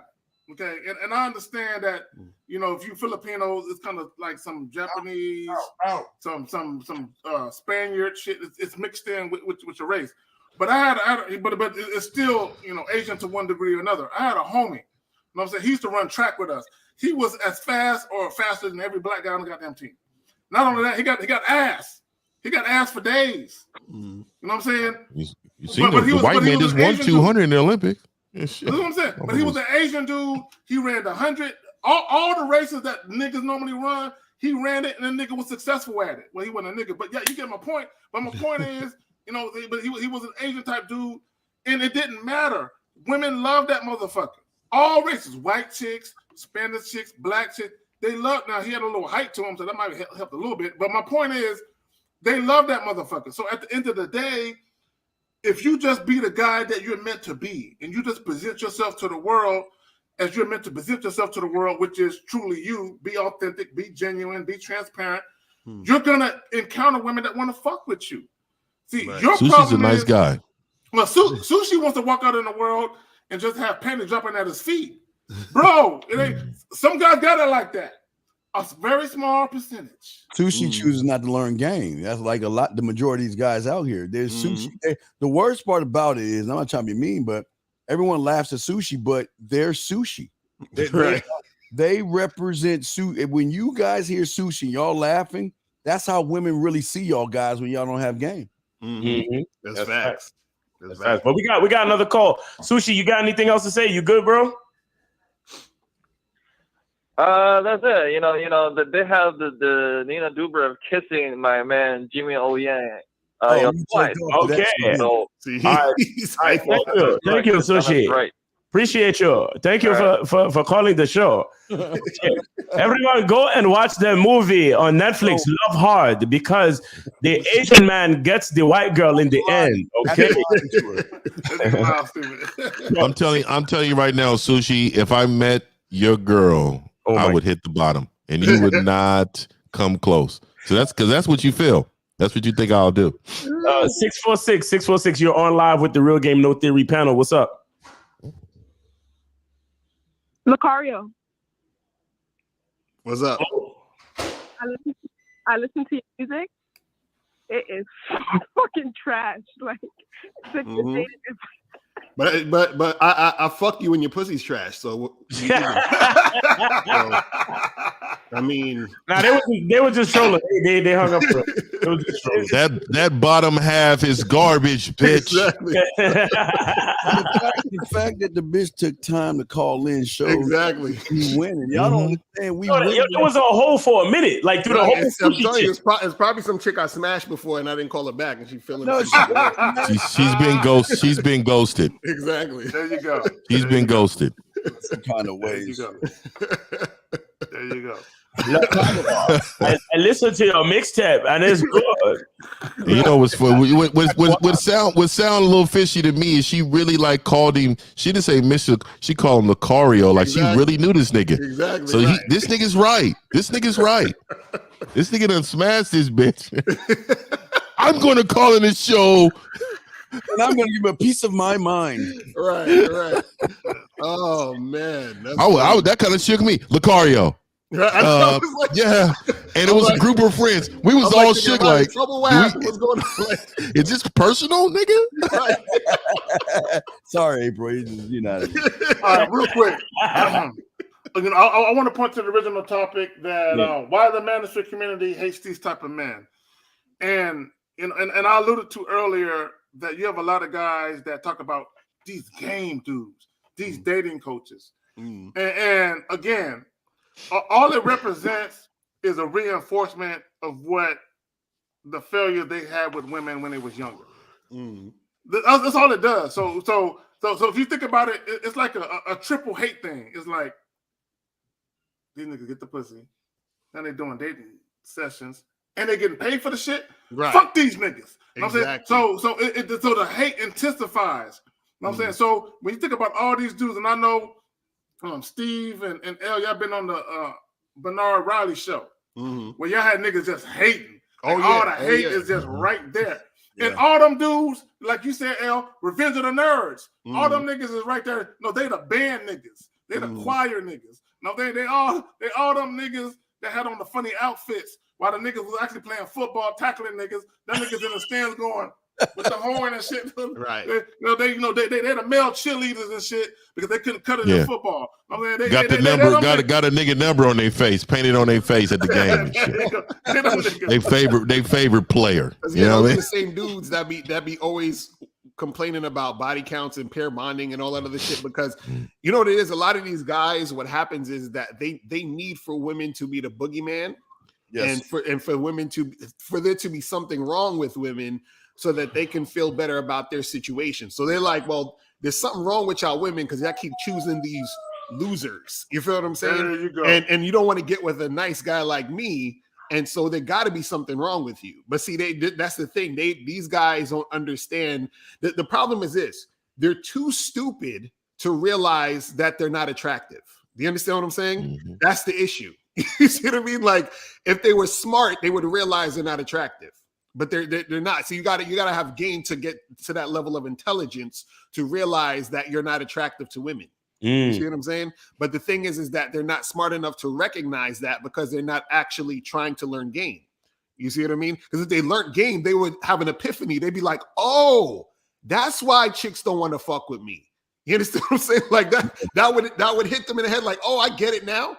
But see, the thing is that they want to stay in their little bubble and sort of circle jerk each other. You feel what I'm saying? Yeah. And have all these male cuddle parties and shit. You understand what I'm saying? And join these groups of MGTOWs and SYS BMs and all that other goofy shit so that they can hold each other and be in misery together. You see what I'm saying? So When I found out what they're having pillow fights. Don't forget that. when I found out what a MGTOW was, nigga, I almost fell out. I was very confused about what parade I walked into. You know what I mean? What type of parade is this, guys? Right. Telling us men going their own way. And I was like, whoa, what the fuck are we talking about here? Okay, 50. If you ever been to New Orleans, if you go too far up, you see this flag. It's a multicolored flag. That's when you know to turn back around. You go through some shit you don't want to see. So it's like, all right. I was real confused. Right. That type of shit. So, guys, if you got a question for the Q in the chat, call in. We got 20 minutes left, so don't be trying to call in at the last minute. You know what I'm saying? Because I know y'all love doing that shit. You know what I mean? So you got to call in and get that shit cracking. You know what I'm saying? I think that I don't think people understand. I don't know why they feel threatened by these guys so much. I mean, what does that guy getting ass have to do with you getting mad at? Why? I still can't connect the anger and how these content creators that spit theory push these guys away. I mean, they should be like, listen, you need to get around these Pookie and Ray. You need to have a band of Pookie and Ray Rays around you, man. You right. With these sorry motherfuckers. That's why they. I remember before I had sex for the first time, right? When I first moved to San Antonio, Texas, I was I think 15 years old, and I was I joined the football team and all this other type of shit. And I'm hanging around these dudes, and they telling me about all this ass they getting. But instead of me hating, I'm like, I'm gonna hang with them niggas and soak up some shit. But I want the same type of experiences. They're telling me about all this ass they get. I'm like, I want to be able to tell them stories too. Right. I want to go out. I want to tell them stories about how I met a chick and some shit just happened. So instead of me hating, I'm like, all right, so I'm hanging around y'all niggas, y'all getting ass. I'm not getting ass, so where y'all going? The parties y'all going to, the parties y'all going to, I want to go to. You know what I'm saying? The shit y'all doing, I want to do, so eventually I can just stumble onto some shit. And this is exactly what happened. And then after that, I just created my own little situation, my own little vibe, and I'm like, all right, cool. I'm doing some shit now. But you have a lot of these guys, they just hate. You know what I'm saying? This is why it boggles my mind when guys be like, oh, it don't happen like this. There's no way you can get attractive women to sleep with you on the first night. And I'm like, nigga, where the fuck you from? Like, bro, I didn't seen it. Too many. So when they say it don't happen like this, you can't do it like that. And I'm like, even them dudes that I was rocking with that was telling me all these stories, I'm seeing them do it, but I'm so shy and I'm so scary. I'm not doing it. And it got to a point where I hated hearing all these stories. Like, niggas be telling these stories. Yeah, nigga, I did this weekend. I did this. And I'm like, my weekend was kind of lame. I just saw a movie. You know what I'm saying? So I got to a point where I'm like, I want to tell them stories. So fuck it. Let me go out there and put myself out there and just do what them niggas is doing. And then when I started doing that, it became like my lifestyle. Like, this is what I'm about now. Like, I'm about what, and it wasn't necessarily about what them niggas is about, because this is another thing. Not everybody wants to be a player. Not everybody wants to sleep with a bunch of women. Right. Yeah, I agree. I agree. No, some people just want something real and all that. There's nothing wrong with that. Right.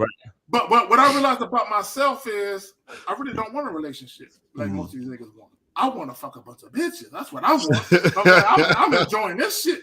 Right. I don't want no ties. I don't want no shit calling me, crying, telling me, how come you ain't called me like that? Bitch, shut the fuck up. I didn't want none of that, because it was too much drama, and I had to tend to too much shit. Right. So and I know put this, and I'm gonna pass. I think Miles wanted to say something. I'm gonna put this on any guy. Before you go out there and deal with women, what do you want? That's the question. What type of dating experience, love life, sex life, whatever the fuck you? What do you want, and what are you willing to do to make sure you get it? Right. That's fact. We got a call. We got a call right quick. 513. You are on live with the Real Game No Theory panel. What's up with you? 513. What up? Hey, what's up? Can you hear me? Yeah. What's up, man? We hear you. Y'all hear? Yeah. What's up with y'all, man? What's up with y'all players, man? Like, y'all doing a good thing, man. Y'all doing that shit.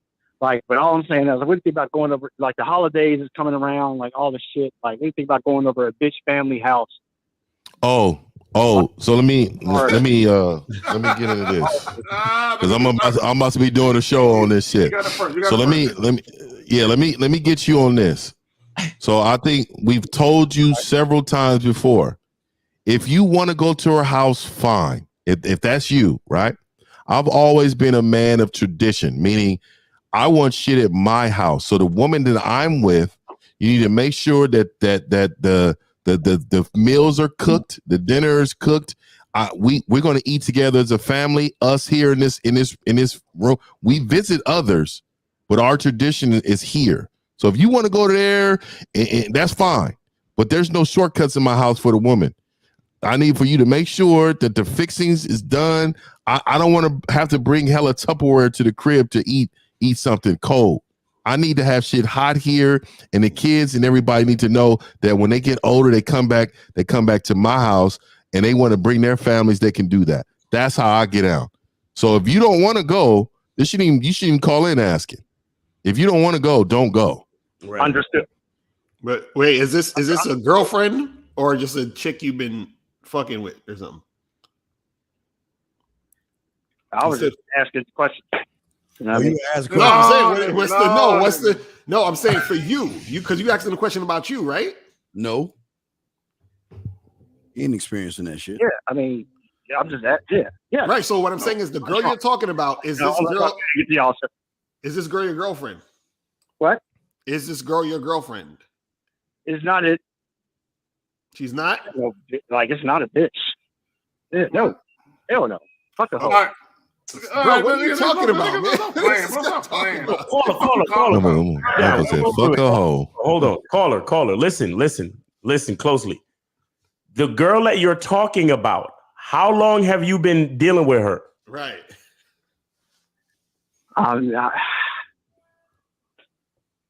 I'm not dealing with a girl right now. That's the whole thing. Told you weren't messing no Okay, hold on, real quick. Caller. I implore you, don't call in just saying shit because you think it's gonna appease the people on the panel when you saying fuck a hoe. Right. Oh, man, don't do that, player. Don't do that. I done have pussy though. I know. How Yeah, that's great. That's perfect. Like, Yo, that's beautiful. Yeah. Shut the fuck up. Hold on. Yeah. That's great. But the thing is, what are you calling in for? Asking about going to a woman's house through the holidays? Right. If you ain't got no bitch to even be going over a house for the holidays. I'm saying, man. Why ask the question? Okay. Like, is it? Because, like, okay, it was a talking point that, you know what I mean? Bro, it should be a talking point that's conducive to what's really going on in your real life, though, bro. But if that is possible, if that would happen, you know what I Wait. mean? So what's happening in your life right now? It was hypothetical. It was a hypothetical question. Okay, what's happening in your life right now that you need help with when it comes to? What's going on with you right now, though? Oh, you need so much help. I'm chilling. I'm about to grab my gun and go do some shooting. All right, man. Get rid of this nigga, for real, dog. I just bought some ammunition this weekend. Get rid of this nigga, dog. Why this nigga still on the line, bro? Call it. So listen. Let me ask you a question real quick. If you see a bad bitch at the gun range, what you about to do? Hey, how to do? Show her how to shoot. Show her how Fuck to a bitch, huh? I'm gonna show her. I'm gonna grab her hand, and I ain't gonna grab her hand. I'm gonna show her how to aim. You know what I'm saying? Because you got to trigger. I grab bitches' hands. I mean, so caller, are you gonna show her how to hold a 9? You gonna show her how to hold a 9, nigga? Say what? You gonna show her how to hold a 9? All right, nigga. Tell her you shooting this gun now, but I want to shoot something all over you later. That's what you tell the bitch. Remember that you had a gun range with other niggas that got guns. So make sure you know who she there with and who she not there with first. You feel me? Right. But caller, see you the reason why they came up with the whole phrase "stop capping." We appreciate you though for calling the show. You know what I'm saying? Hey, y'all boys doing a good job. I watch y'all every Sunday, man. All right, man. Appreciate you, bro. Appreciate that, man. Keep watching us. Keep watching us. Yeah, keep watching us, man. Thanks, man. Yeah, he going. We good on calls for now. April stupid. You see it? You see it? Yeah. That's funny. Oh man. But you guys gotta call in about. Listen, man. Y'all got us here. Right now, y'all gotta call us and talk about your life, man. Like I understand why would y'all, like, you know what I mean? Like hey, LaCoya, that be their life. They just don't want to admit it. Yeah, right. They're scared of our reaction, which is soft, and that's not being a man is going in the lion's den, bro, with other lions. Like, scared come on, bro. Niggas scared of the woman. Niggas calling. Yo, man, what about all the brothers out there that's getting abused by their bitch? I ain't calling for me. I'm calling for all the other brothers out there. Yeah.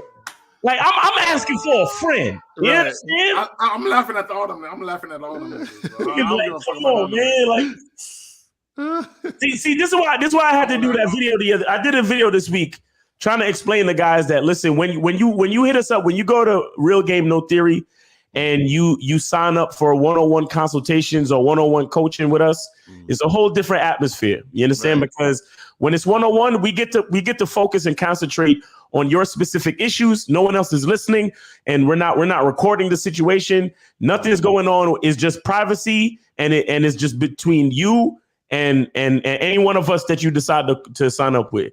You understand? So I know sometimes it's hard to call in and really be honest about your life, really be honest about the things that you're deficient in, to really be honest about some of the weaknesses that you might have dealing with women or just in life in general. You know what I'm saying? And I'll be honest, a lot of the consultations that I've been getting lately, it's not even that much about females, man. It's really just about life, identity, and trying to figure out, how to navigate and negotiate this whole thing. You know what I'm saying? So consider going to realgamenotheory.com and signing up with one of us so you could get that much needed one-on-one attention, because I understand a lot of guys don't want to call in and put their whole shit out like that. To Miles's point, like even me, a lot of the consultations I get is not about simply getting the bitch. Right. It's about a lot of guys are suffering an identity crisis. I agree with that. They just don't know how to be who they want to be. And this little nigga in the background. Little nigga, shut the fuck up, nigga. But anyway, all right, so anyway, I'm going to pass it to you guys. I'm going to cut the little nigga out. Yeah, I got it, man. That's crazy. But yeah, now that's what it is, man. And what guys got to understand is that you have the opportunity. It's just like, let's say you trying to do business and you could call up freaking Grant Cardone or Tony Robbins for free. You know what I'm saying? Like, what are you guys doing? So don't call up saying some like, off the wall or ambiguous stuff. Say things that's going to help you out in your life, because you can actually take what we're saying, apply it to your shit, and then get shit popping. So that's what we're trying to get you guys to understand. You know what I'm saying? And don't feel bad about what's going on, because it's going on because you're not at the place where you need to be to rectify that situation, which is why you call it in the first place. So don't worry about that. But and then you gotta self-reflect, man. You gotta know where the fuck you're at, man. And then if you're unsuccessful for many years and you start blaming women, it's because you don't want to point to yourself on what you got to fuck. But they ain't you got going on. They blaming the men. They mad at the men. Mm-hmm. They mad at them too. They add that to the equation too. Nigga, them too, him too. Right. So guys, call up 516-387-1224, 516-387-1224. We got like 10 minutes left. If you got a question, put a Q in the chat and get. What make it worse? What make it worse, I think, is men actually look at our lives and really think we're not living like this. Yeah. What y'all don't know is that when we talk to each other backstage or whenever we talk to each other, nigga, we really be laughing that y'all don't believe that our life is like we really laugh at that shit. Right. Like, our life is like this. Right. Like straight up. Well, 50 saying we actually enjoying ourselves. We're like, we chilling, nigga. For real. We chill. And see, what's so funny is because niggas will always be talking about, niggas is broke. We get into the bag too. We just don't advertise it. We don't talk about it and make it the focal point of our existence. Only whack niggas do. Right. That's facts. Because if niggas wasn't touching on some type of bags, pause. If niggas wasn't getting to the bag in some sort of way, we wouldn't be here every day. Right, exactly. Saturday, you know what I'm saying? So don't sleep on it. But again, that's not what this is about. This is about actually helping niggas, because we know niggas need it. You feel me? Like, that's what it's really about. But we got a call. Let's get it. 868-868. You're on live with the Real Game No Theory panel. What's up? Hey, good afternoon again, gentlemen. I have a question. Seriously, I have a friend. So basically, the question is this: is this tricking? I have a friend. We go out. See the friend. The trick, and he pays for the girls for me. So under the rules, does that consider I'm tricking also? What the fuck did he say? Did what? I think so. All right. So let me get this straight, caller. You say you go out on like what, double dates with your friends, and then your friend pay for the girl that you with? Basically, we'll go out, then we'll meet some girls, usually tricksters. He will pay, and he will pay for one of the girls for me too. Does it consider I'm tricking also? Wait, hold on. So you out with your friend, y'all meet girls at the bar, and you're saying that he's paying for you and the girls and everybody? Is that what you're saying? Yeah, basically. And then when he'll offer them money for, sex, basically, and he'll pay them, they'll come through, but I don't pay, but he pays. Does it consider I'm tricking as well? No, he's tricking because he's paying for the sex. Well, what I want to ask the guy, I want to ask the guy this. So caller, so you're saying your friend has two females set up, and you go out and meet them, and he's paying for everything, and you just there and you chilling. Now let me ask you a question. What benefit are you getting from the interaction? Are you getting some ass out of it? Well, he buys the drinks. No, nigga. Are you fucking caller? Or are you having sex with the girls as well? Yeah. Because usually he tells me. So he said he's smashing too. Okay, cool. It's all I want to know now. To me, me personally, I don't like to hang out with dudes that can't get no ass, and I don't, because all they do is off the rip. They kill the off vibe. the rip, nigga. Right. So your friend is tricking, but you're a trick by association. Right. You get it? Thank you. Mm-hmm. Yeah, that's what I'm saying. I think it's holding me back. So I want to have that. So you're part bitch ass nigga though. It's a percentage of bitch assness in you. Yes. Yeah. Your friend is tricking, and you're a freeloader. And you knew what he was doing. You knew that he was going to do that. Yeah. You knew from the beginning. I'm like, man, I'd have helped my partner out, man. Hey, put your money away. Watch this. Right. Exactly. Nigga, I'd have hollered at them. Both of them bitches would have been ready to go. So caller, how many times has this happened? Great question. Every time they go out, I think. Caller. Usually every weekend. Every weekend. My God. Well, how many years?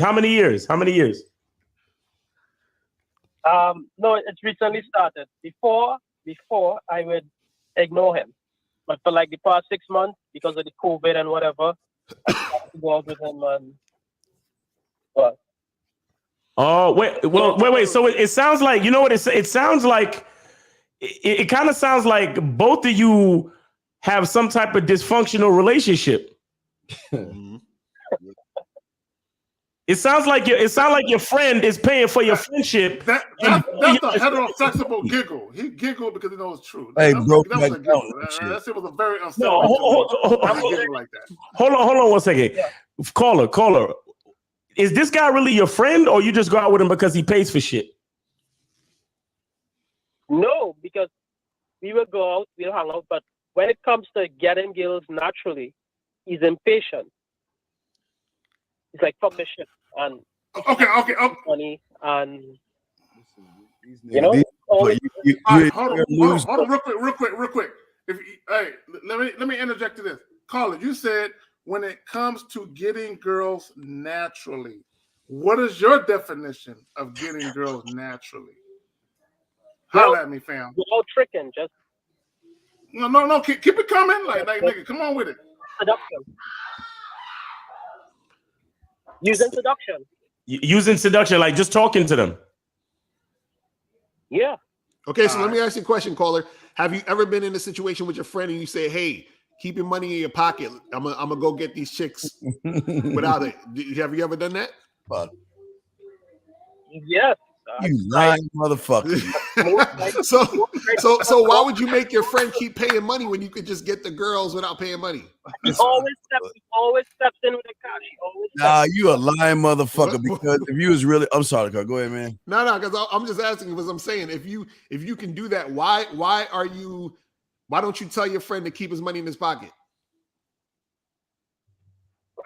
I tried that. You ain't try shit. Honestly, I have not been successful in seduce any woman. But at least we tried. But he does not want to try. He always wants to use his So he's a loser and you're one because you hang out with that motherfucker. Don't you understand you a percentage of who you hang out with? Yes. You probably call him your best friend too. Caller. There's a rule. Show me your 5 friends, I'll show you who you are. Show me your closest 5 friends, I'll show you exactly who you are. Because see, the thing is this is the problem. You want to trick because you're acquiescing and submitting to the tricking. You understand what I'm saying? You just don't have the money to finance your hobby. Right. Your friend does. Right. That motherfucker laughed. See, he know. Hey, I don't want to feel like a trick, so you pay for it. Right, exactly. Can I touch your scrotum now too? I'm not gonna do it, but he does it. So how does manufactured sexual attention feel to you? See, he know what it is. As soon as you give them some money, they perk up like regular men get on the regular. Hold on. How many chicks have you smashed in this situation? Like, give us a number. How many chicks have I smashed out? Yeah, with your friend paying for them. How many hoes has he paid for that you smashed? Possibly over 20. 20? They tend to come back. How much? You said 20? Line his ass up, though. Over 20. Over 20. And how much he paying these women?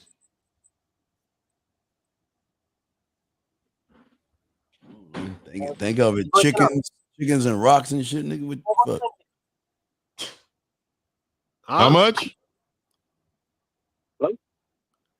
How much are you money paying? Is he paying the hoes? Oh my Oh, in all currency, I don't know. Probably 100 US. I don't know. God damn. 100 US. Wait a second. So wait. So that's $4,000. Wait, are you that's doing this $4,000. overseas? Where you at? Where you at when y'all do this? Bars. We go back to his apartment. No. What country? What? Where are you at when y'all doing this shit? Oh, Trinidad. Okay, so y'all doing this in Trinidad. So that's 4,000. So if he says 100 a bitch, you did it over 20 times. That's 2,000. That's 4,000 that you guys have spent so far on bitches. 4 racks. Are they ever the same bitch? Usually. Yeah, usually. If it's usually the same bitch, you like the same bitch? Wait, so you paying to fuck the same girl? Over and over again. Wow. I am not paying. You're a participant, You're dude. participating, right? So you're participating. Quit trying to run from that. So you never at one point said to the girl or said to your friend like, "Hey, let's just fuck without the payment." Never, not one time. Yes, but he doesn't like it. He has no patience. Bro. Why don't you why are you following him though? Why don't you say, nigga, fuck all of this. I'm getting it for free. How come you don't do that? Well, I did it once or twice because Ooh. now that I have a small roster, I would bring girls across. So you got a small roster, but you're still participating with bitches that you're paying for pleasure. It's new pussy. I mean. You said he said it's group pussy. You said it was the same. I didn't heard it all. Wait, he said group. I done heard it all. Wait, he said group. That this y'all be on some other shit. I don't know what to say. Motherfucker, I tell you, man. All right, gentlemen. All right, man. Thanks, man. Have fun, man. Yeah, I got the information I needed. Keep fucking hoes. 4 racks? Yeah, man. All right. That's beautiful. These motherfuckers just spend 4 racks. And then you wonder why there are so many men that believe that women just fuck men over. Right. Because you guys are setting up the narrative. If a woman is paying a man $4,000 for some dick, you think we not taking it? Right. We take it. Bitch, 50. Come get this dick. 50. $4,000. The problem is niggas think they dick ain't worth $4,000. Exactly. That's what it is. They think they dick. Hold on. If I fuck a chick, I'm overpaying her. She owed me some shit on the back. Yeah, we need some. We need a little bit of that back. Okay, like the homie Steve, he did a joint. I'm not gonna name the chick's name. You can name their names. But, I'm not gonna name their names. But, he did a joint, and my thing is, my shit is the most valuable sexual organ in the room because my shit is the only shit that can produce multiple orgasms. A pussy can, right? A dick can. All right. So. You got something else on the line? Hey, 647. You're on live with the Real Game No Theory panel. What's up? Hello? Yeah, it's kind of loud in the background, bro. You're loud in the background. What's going on? All right, I just got a quick question. All right, go ahead. When you be honest with the shorty or the beautiful women or whatever you run across, how do you keep them from not getting crazy after you pipe them down? That's where you lost. You lost right there. How do you keep said them from not beautiful getting women. crazy on You what? said beautiful women. You lost with that. Wait, how do you keep them from not getting crazy when you do what? When you pipe them down. After you finish getting them with them. But you ain't doing that. Why you lying? Why even ask a question of shit you ain't even doing, dude? No, Wait, so what are you being honest with them about? What the fuck is... Say it again? I said, what are you being honest with them about? That I'm just trying to have fun. Okay, so then you see, this is the thing. You ain't doing that then, because if you was actually doing that and being honest and letting the chick know you're just trying to smash, and then you smash, she ain't gonna act crazy. Well, yeah. Well, the fact that he said Lucario beautiful women shows that you lying as fuck, dog. Why you lying, man? You ain't even fucking women enough to even say that kind of shit. Steve, there you go. See, Steve, we on to something. This is what niggas do, and I said this in my last joint I just dropped. Jesus Christ. Dudes treat women different based on how good they look. Oh, she's a chick I can try to fuck tonight. Oh, she's a chick I gotta take out on a date because she look too good. It don't. All right. It don't matter. Even the ugly bitch, it don't matter. It don't matter. Hold on. Let me ask you a question. How many times has this happened to you? After you listen, the question is this: after you be honest with them up front, right? And then you go and you have sex with them, right? How now to keep them calm from blowing up your phone and showing up? Okay, hold on. Stop. How many times has this happened to you? 0. About like 10 times, 12 times. You lying. You're a liar. You lying, man. You're a liar. Because let me explain something to you. The only reason why chicks act funny and act a certain type of way after you fuck them is when you lie to them in the beginning. That's why they act crazy. Ain't no chick acting crazy after you told her, hey, listen, I'm just trying to fuck, and then she fucks you, and then that's it. You understand what I'm saying? Unless she actually has mental issues. Okay, see what I'm saying? All right, so let's say the extreme situation is a chick act crazy. It's like 1% of the time. Right. 1% of the time. Right. But the average shit where the chick is tripping, keying your car, flattening your tires, breaking out your windows, getting the cousins to shoot you up, because you lied, nigga. Right. You lied. And you culling him. You culling him with the bitch. You telling her long-term plans and shit. Right. Yeah, you lying. Yeah, you lying. Caller, give us one example. Give us one example. Give us one example. Give us one example then. Met a shorty. I don't know what it is. What'd you say? Well, yeah, what did you say when you quote unquote let her know what it was? What did you say, nigga? What is that? Yeah, what is that? I said, she said, what is you looking for? I said, I'm just looking for a good time. I'm not looking for a relationship. I'm not looking for a girlfriend. That's what I told her. And then what happened after that? And when did you tell her this? When did you tell her this? This was probably like I don't know, maybe like 4 days after meeting her. 4 days after meeting her. So wait, where'd you meet her at? Oh Jesus! I met at a barbershop. Okay, you met at a barbershop. Okay, now so. When between the time you met her and the time y'all fucked, was you talking on the phone with her and all this other shit back and forth, texting? Nah, a few text messages. Okay, what'd you say? Okay, what'd you say in those text messages? There you go. Yeah, you're right. Those text messages that we talking about, it was all texting until we met up. What were you saying in the text messages, my brother? That's what I'm asking you. You're beautiful. I just told you. No. You told us you told her about fucking 4 days after. What did you say in the text messages before you seen her after at that 4 day mark? What did you say between the time you met to the time you met her on the 4th day? But what did you say between that time and the text messages? Basically, just like what's up, and then just let it go like natural, pretty much. Really? Why are you lying? You what? What'd you say? You lying, nigga. No, What did you say though? What did you say? It's regular convo. Like what? Give us an example. What's the regular convo? What's the regular convo? Okay, hold on. I'm gonna go on my phone and get the exact messages. Yes, I'm please. saying like Hold on. Because I'm gonna show you where you fucked up. Go ahead. This is what we talking about, Lucario. If he was all about what he's saying why did he say that shit in the beginning? That Right, motherfucker- that's what I'm saying. Exactly. He talking about regular talking. I'm like, bro, You did the same thing that the caller did last week. You're going in your phone. I think L and Steve did a joint on Tuesday, Right. where caller, why you got to go on your phone to explain who the fuck you are as a man? How come you just can't express that right here, right now? Shit. This shit is baffling to me. Y'all niggas, y'all motherfucking niggas, y'all act like, oh, this is what I did, and then this happened. This is how I responded.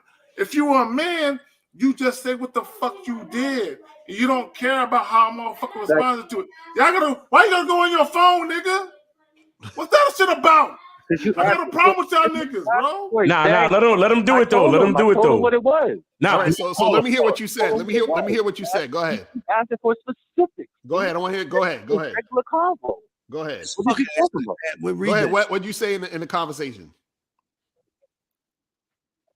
I deleted the messages. You lying, fuck man. This nigga, you see what I'm saying? Oh, now you deleted the messages. Now, see, he on some bullshit. This is what I'm saying. I have more new messages. No. First of all, what K Zagan was saying is the fact you don't even remember what you said. That's the problem. Do you remember what you said in that conversation?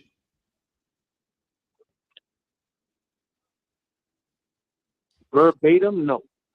Then that fake woman that you did that. See, this is what I'm talking about. He bullshitting because this is the thing. If he said some shit in the conversation, like first of all, the fact that you was having a conversation in the first place, right, and then after the 4 days you said I don't want nothing, I'm just trying to hook up and all that other stuff. All that really shows is that you're inconsistent. So when you're an inconsistent man, women don't believe what the fuck you saying anyway. So she's like, oh, he bullshitting, whatever. I'm gonna still fuck him. Hold on. Hold on. Just rewind that a second. Just rewind that last sentence. No, nigga, no. What is he talking about? This motherfucker here. Don't do it. Don't hear what he said. The No. This is what I'm saying. Bro. What I'm saying is you're inconsistent, bro. So you calling up asking, oh, how come when you tell a woman, be honest with a woman, and then she start tripping? No, you was not honest with her because you was acting different from the beginning. Hey, caller, are you seeing her right now? Caller, are you seeing her right now still? Yes or no? Are you still seeing her right now? Are you still talking to her right now? Are you still talking to her right now? Are you still talking to her? I say yes. Yes. Okay, then call her right now and tell her don't ever. You shut the fuck up. Call her and tell her don't ever bring up a relationship again. We only fucking. Go do that shit right now. Do that shit right now. But I don't call her though. I only text her. That's what I'm saying. No, we're saying call her now. We're saying for you to call her now. Click over and call her right now. Wait, but if y'all only text, then how is she going crazy on you, bro? By blowing up my chat. So, bro, after you beat. I'm talking about after you beat. I'm not. I smell BS, man. Exactly. That's what I'm saying. It's No. BS in your shit. It's exactly BS. bro, you're all over the place, man. Serious question, and y'all pumping it up to something else. You telling me that all you did was you don't believe me? Cool, but it's a real question. Then call her real ass up. Call her real ass up and tell her. Call her. That's all we saying. You can fix all this shit right now. Call her ass up right now. Fuck the text message. Call her right now. Tell her we just fucking. Call her. If not, just fucking hang this phone. I already told her that in the text message though. No. Tell her right now in front of us, nigga. Tell her again. In front of her, yes. Tell her right now. Tell her right now. What's that gonna do? It's gonna show us that you're serious. That there's a real woman out there. We think you lying. Right. Prove us wrong. No. Ain't no thinking. We know you lying, nigga. You know what I'm saying? Right now, nigga. Don't worry about what other people think and blah blah blah blah blah. Now No. Because you see, this is the problem. You were bullshitting from the beginning. You called in and asked us. You said, "How do you deal with a chick when you're honest with her, and then you fuck her, and then she start acting crazy?" Now, men with game know that shit don't happen. Lucario, slow down. The question was, After you've been honest with them in the beginning and you get with them and you pipe, how do you keep them from not going crazy on you? But you wasn't honest from the beginning, bro. Do you hold on. Do you understand? Right corner.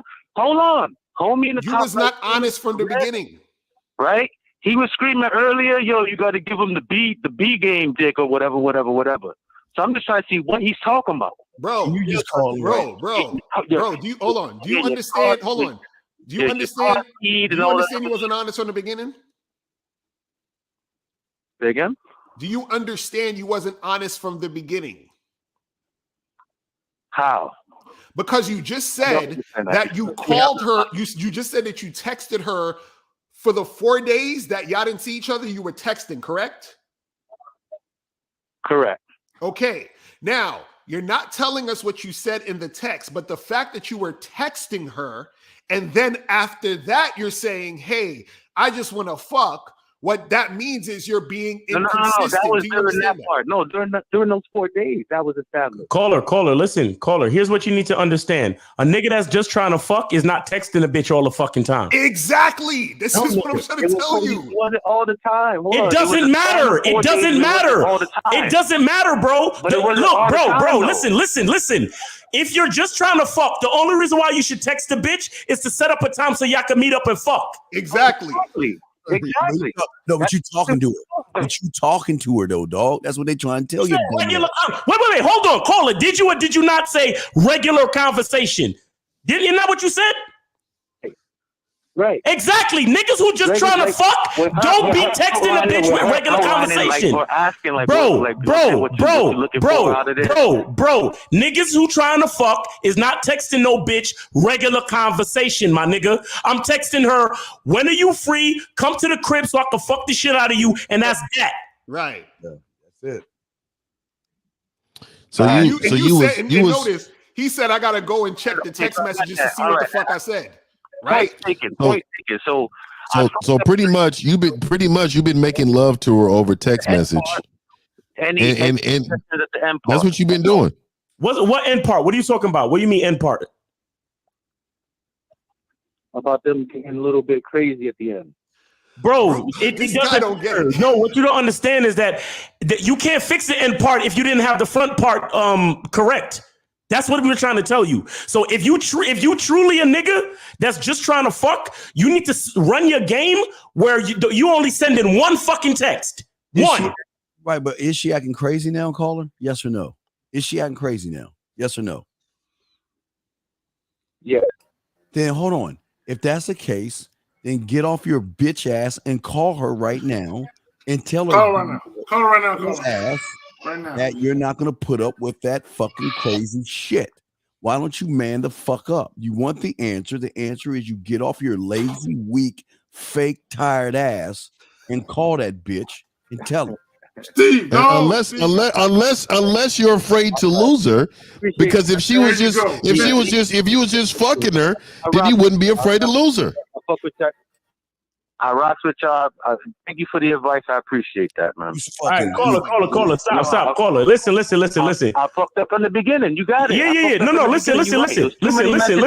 Hold on. Listen, I just want to say that we appreciate you calling in, but see, the thing is, this is why a lot of niggas don't really they're not successful with game because they don't understand that game has to be run from the very fucking beginning. Exactly. You don't understand that a lot of the mistakes that you're making, see, a lot of niggas recognize mistakes when they see the bitch acting crazy. What you don't understand is that the mistake is not the bitch acting crazy. It's whatever you made the bitch believe before you fucked her that made her act crazy after you fucked her. Exactly. You understand? So when you out here texting these bitches back and forth, trying to be on some Don Juan shit, that's your fucking mistake.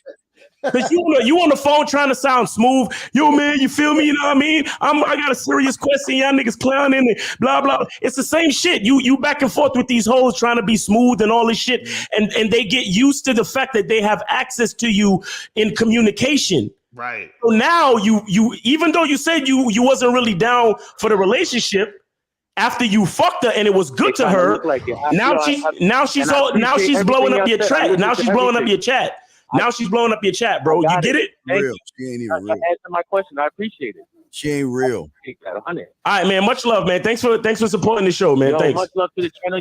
All right. Peace. All right, peace. All right. So what Miles is talking about is you have a bunch of chicks that they'll get with niggas based on what them niggas is doing in the hood. But at the end of the day, if you ain't that dude, they ain't gonna fuck with you like that dude. But men complain about women not being submissive, following their leadership, but they're not leaders from the beginning. Exactly. You gotta lead from the fucking beginning. You gotta tell these bitches, give them directions early in the game. I don't understand. These motherfuckers waiting for a relationship or waiting for them to get crazy to tell them what to do. Exactly. I'm aggressive than a motherfucker. I'll tell them the first day, like, this is what we gonna do. This is what we doing. 661. What's going on with you? You gotta get the fuck out of here. Yeah, you want live with the Real Game No Theory panel? 661. What up? No lie, Lucario. I'm getting some waffles today, man. Today's waffle day, nigga. What's up, caller? Yeah, hello. Can you hear me? Oh shit, Nez. Yo, get to the question, Nez. We about to get up out of here because you London niggas want to call past the showtime. Yeah, what's up, everybody? Yeah, so what's up? I have a question. You guys may disagree with this, but there's women out there. Wait, is this a question or a statement, Nez? Nez, you said you have a question. Don't tell us a statement because we don't give a fuck what you think. So ask the question, man. I'm gonna build up to my question. Like I said, there's women I met in the past that like you, that are sexually attracted to you, but who also want more than sex. They want a type of boyfriend, girlfriend. Who cares what they want? Relationship. That's the point. When they realize or assume that you're just after sex or you're going on. What do you mean they realize? You tell them from the beginning. They shouldn't realize anything. That means you haven't been truthful from the beginning if they're realizing. Right. So what the fuck is your question? Yeah, this is my question though. Hey, Zach, you're on mute. Zach, you're on mute.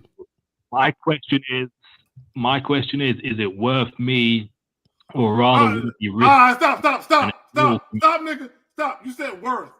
See, hold on, and let me say this.